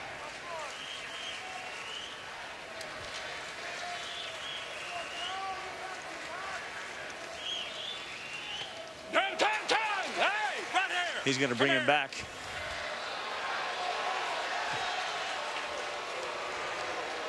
Didn't like the way that Ellison stuck that elbow out.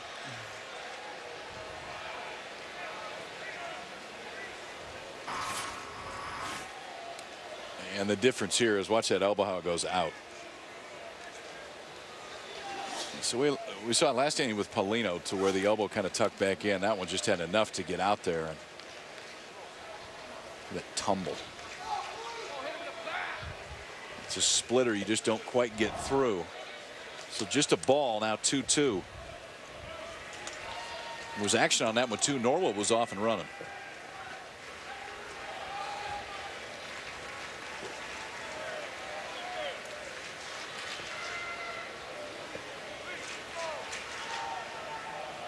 See if he goes again 2-2.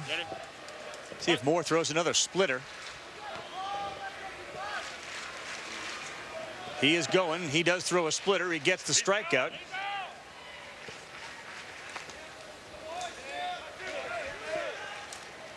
Norwood will go down to second base as Ellison K's.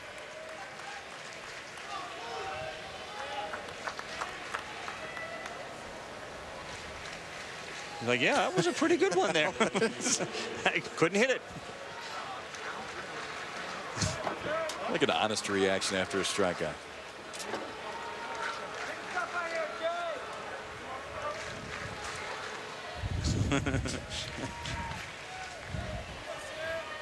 Two down, top of the ninth. Jason Delay.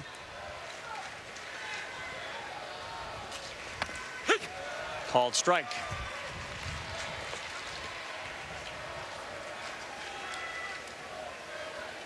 Dansby Swanson on deck. Early candidate for a most outstanding player at the College World Series.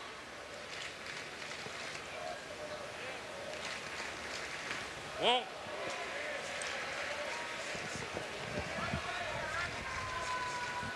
That's a day right there. 3 for 4, reached base all 5 times, scored 2 runs. 5 of the 6 runs from the 1, 2, 4 hitters in this Vanderbilt lineup.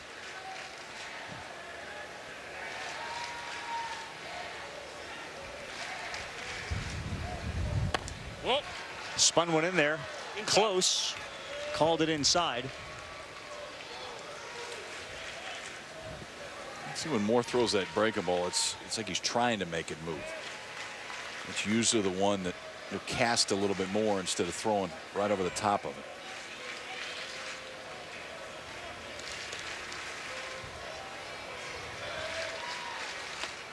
That one did hit him.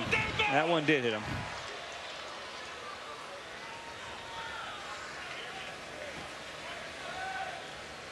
With the exception of Brock Kyle, I would think that Gillespie and his staff have some concerns about the bullpen. Or at least the 2 guys that they brought out here late. And the reality is, coming into this tournament, Brock wasn't even a reliever. That was one of your starters.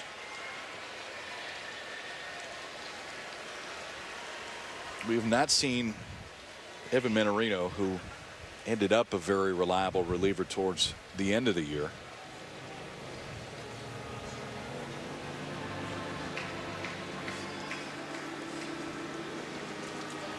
You're going to see Jimmy Litchfield, the senior lefty, come on in and try to get the final out here in the ninth.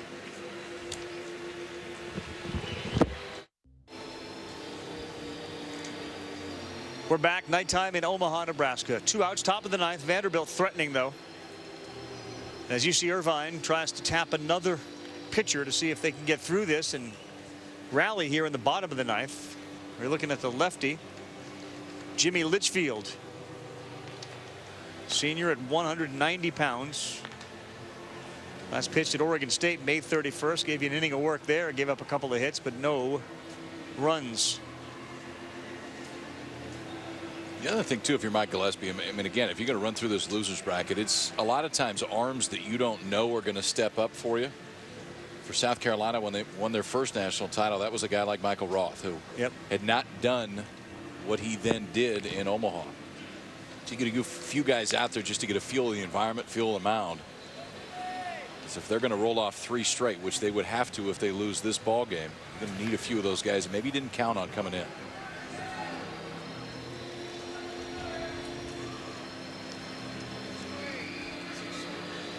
The winner here moves to 2-0. And as you see, history says that's really, really important. 30 of the last 33 have started 2-0. The loser will have to play Texas on Wednesday. That's the 8 o'clock game on ESPN. Tomorrow night, the other two unbeatens, TCU and Virginia, in action at 8.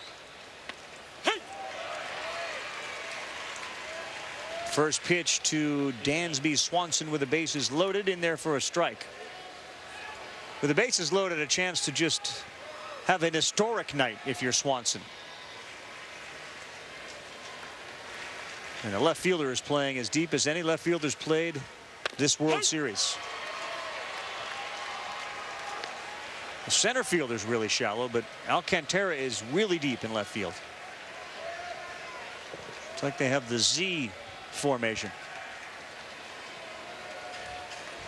A straight line of outfielders. You never see that. 0-2.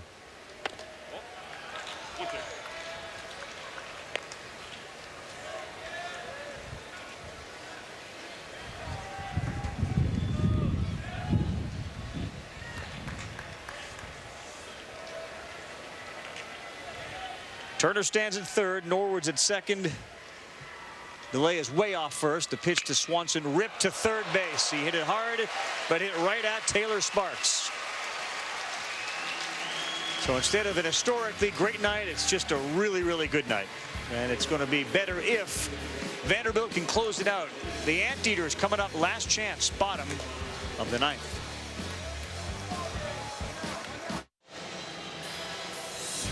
We're back. Vanderbilt 6, Irvine 4. And kind of in the background of that scoreboard, you can see all those Vanderbilt bench players. They did the chicken dance there as they head now back to the dugout. Our bracket looks like this.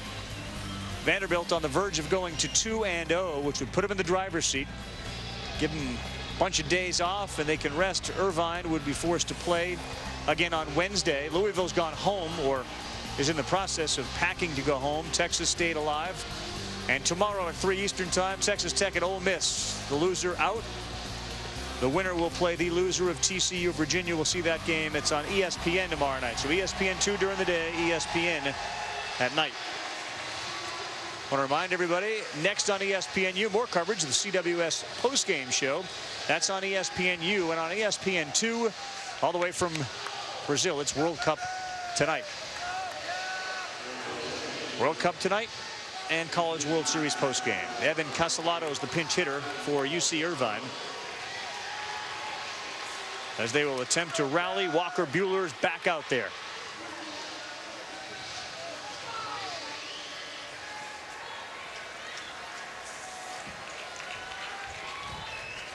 Castellato, a freshman, looks at a fastball from Buehler at 92.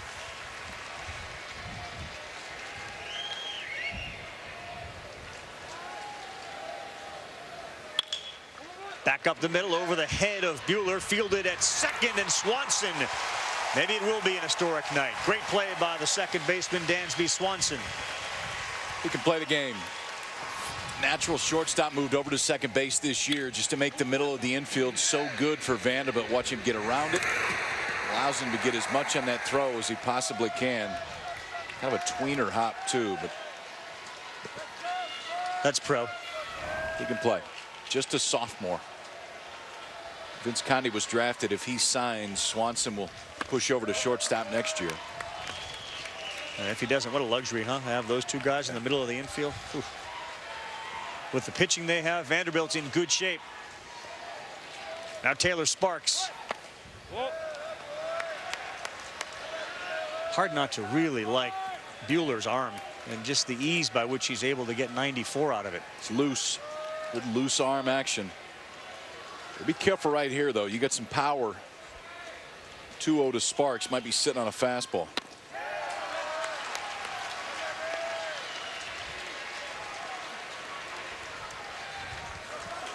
Top of the order for the Eaters.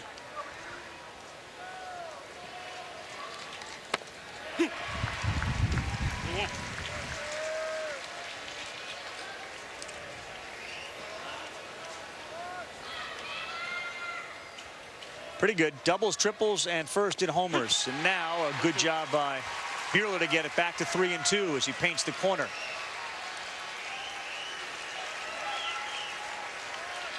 Came on in the 4th inning. And there's been nothing but zeros for UC Irvine.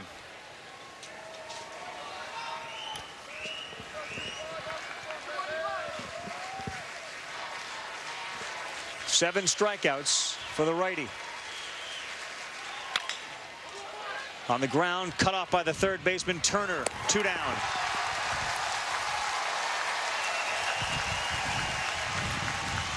Two pretty good infield plays. First by Swanson, then by Turner. Sparks has got good speed down that line. That's a big out right there, too. 3-0 to one of the most dangerous hitters here in Omaha, and Sparks. Comes all the way back, gets it to 3-2, and then Sparks rolls over one that Turner makes another very good play. Chris Rabago, last chance.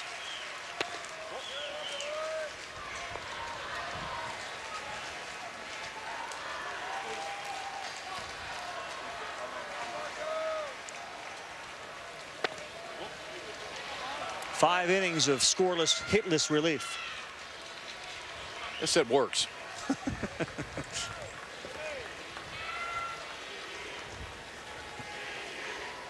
Unless you're wearing the blue and yellow of the Anteaters. 2-1.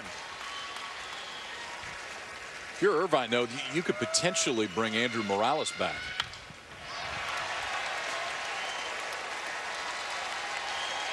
Morales came back on 2 days rest to throw some at Oregon State. Didn't go deep into that one. Irvine's last hit was in the 2nd inning.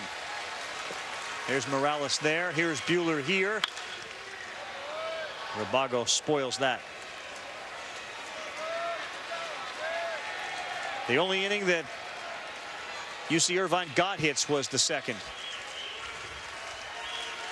All 3 of them came then.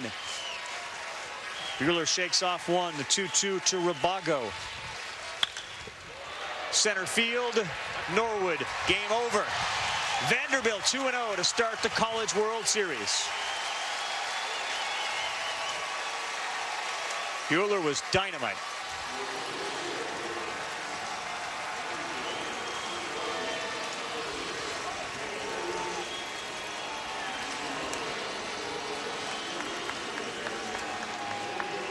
Big job by the sophomore to come in and just solidify that. And for Evan Brock did the same thing for Irvine, too. But no hits after that 2nd inning, due in large part to Walker Buehler. Our 8 o'clock game on Wednesday is Texas and UC Irvine. Each team 1-1. The loser goes home. The winner moves on. TCU, Virginia, both 1-0, looking to go to join Vandy at 2-0. We'll see you tomorrow at 3 o'clock Eastern time for the elimination game between Tech and Ole Miss. Final score 6-4 Vanderbilt. Up next, World Cup tonight on ESPNU's CWS postgame show. The World Series continues at 3 on ESPN2 tomorrow. For Jessica Mendoza, Kyle Peterson, Carl Ravitz, so long from the College World Series.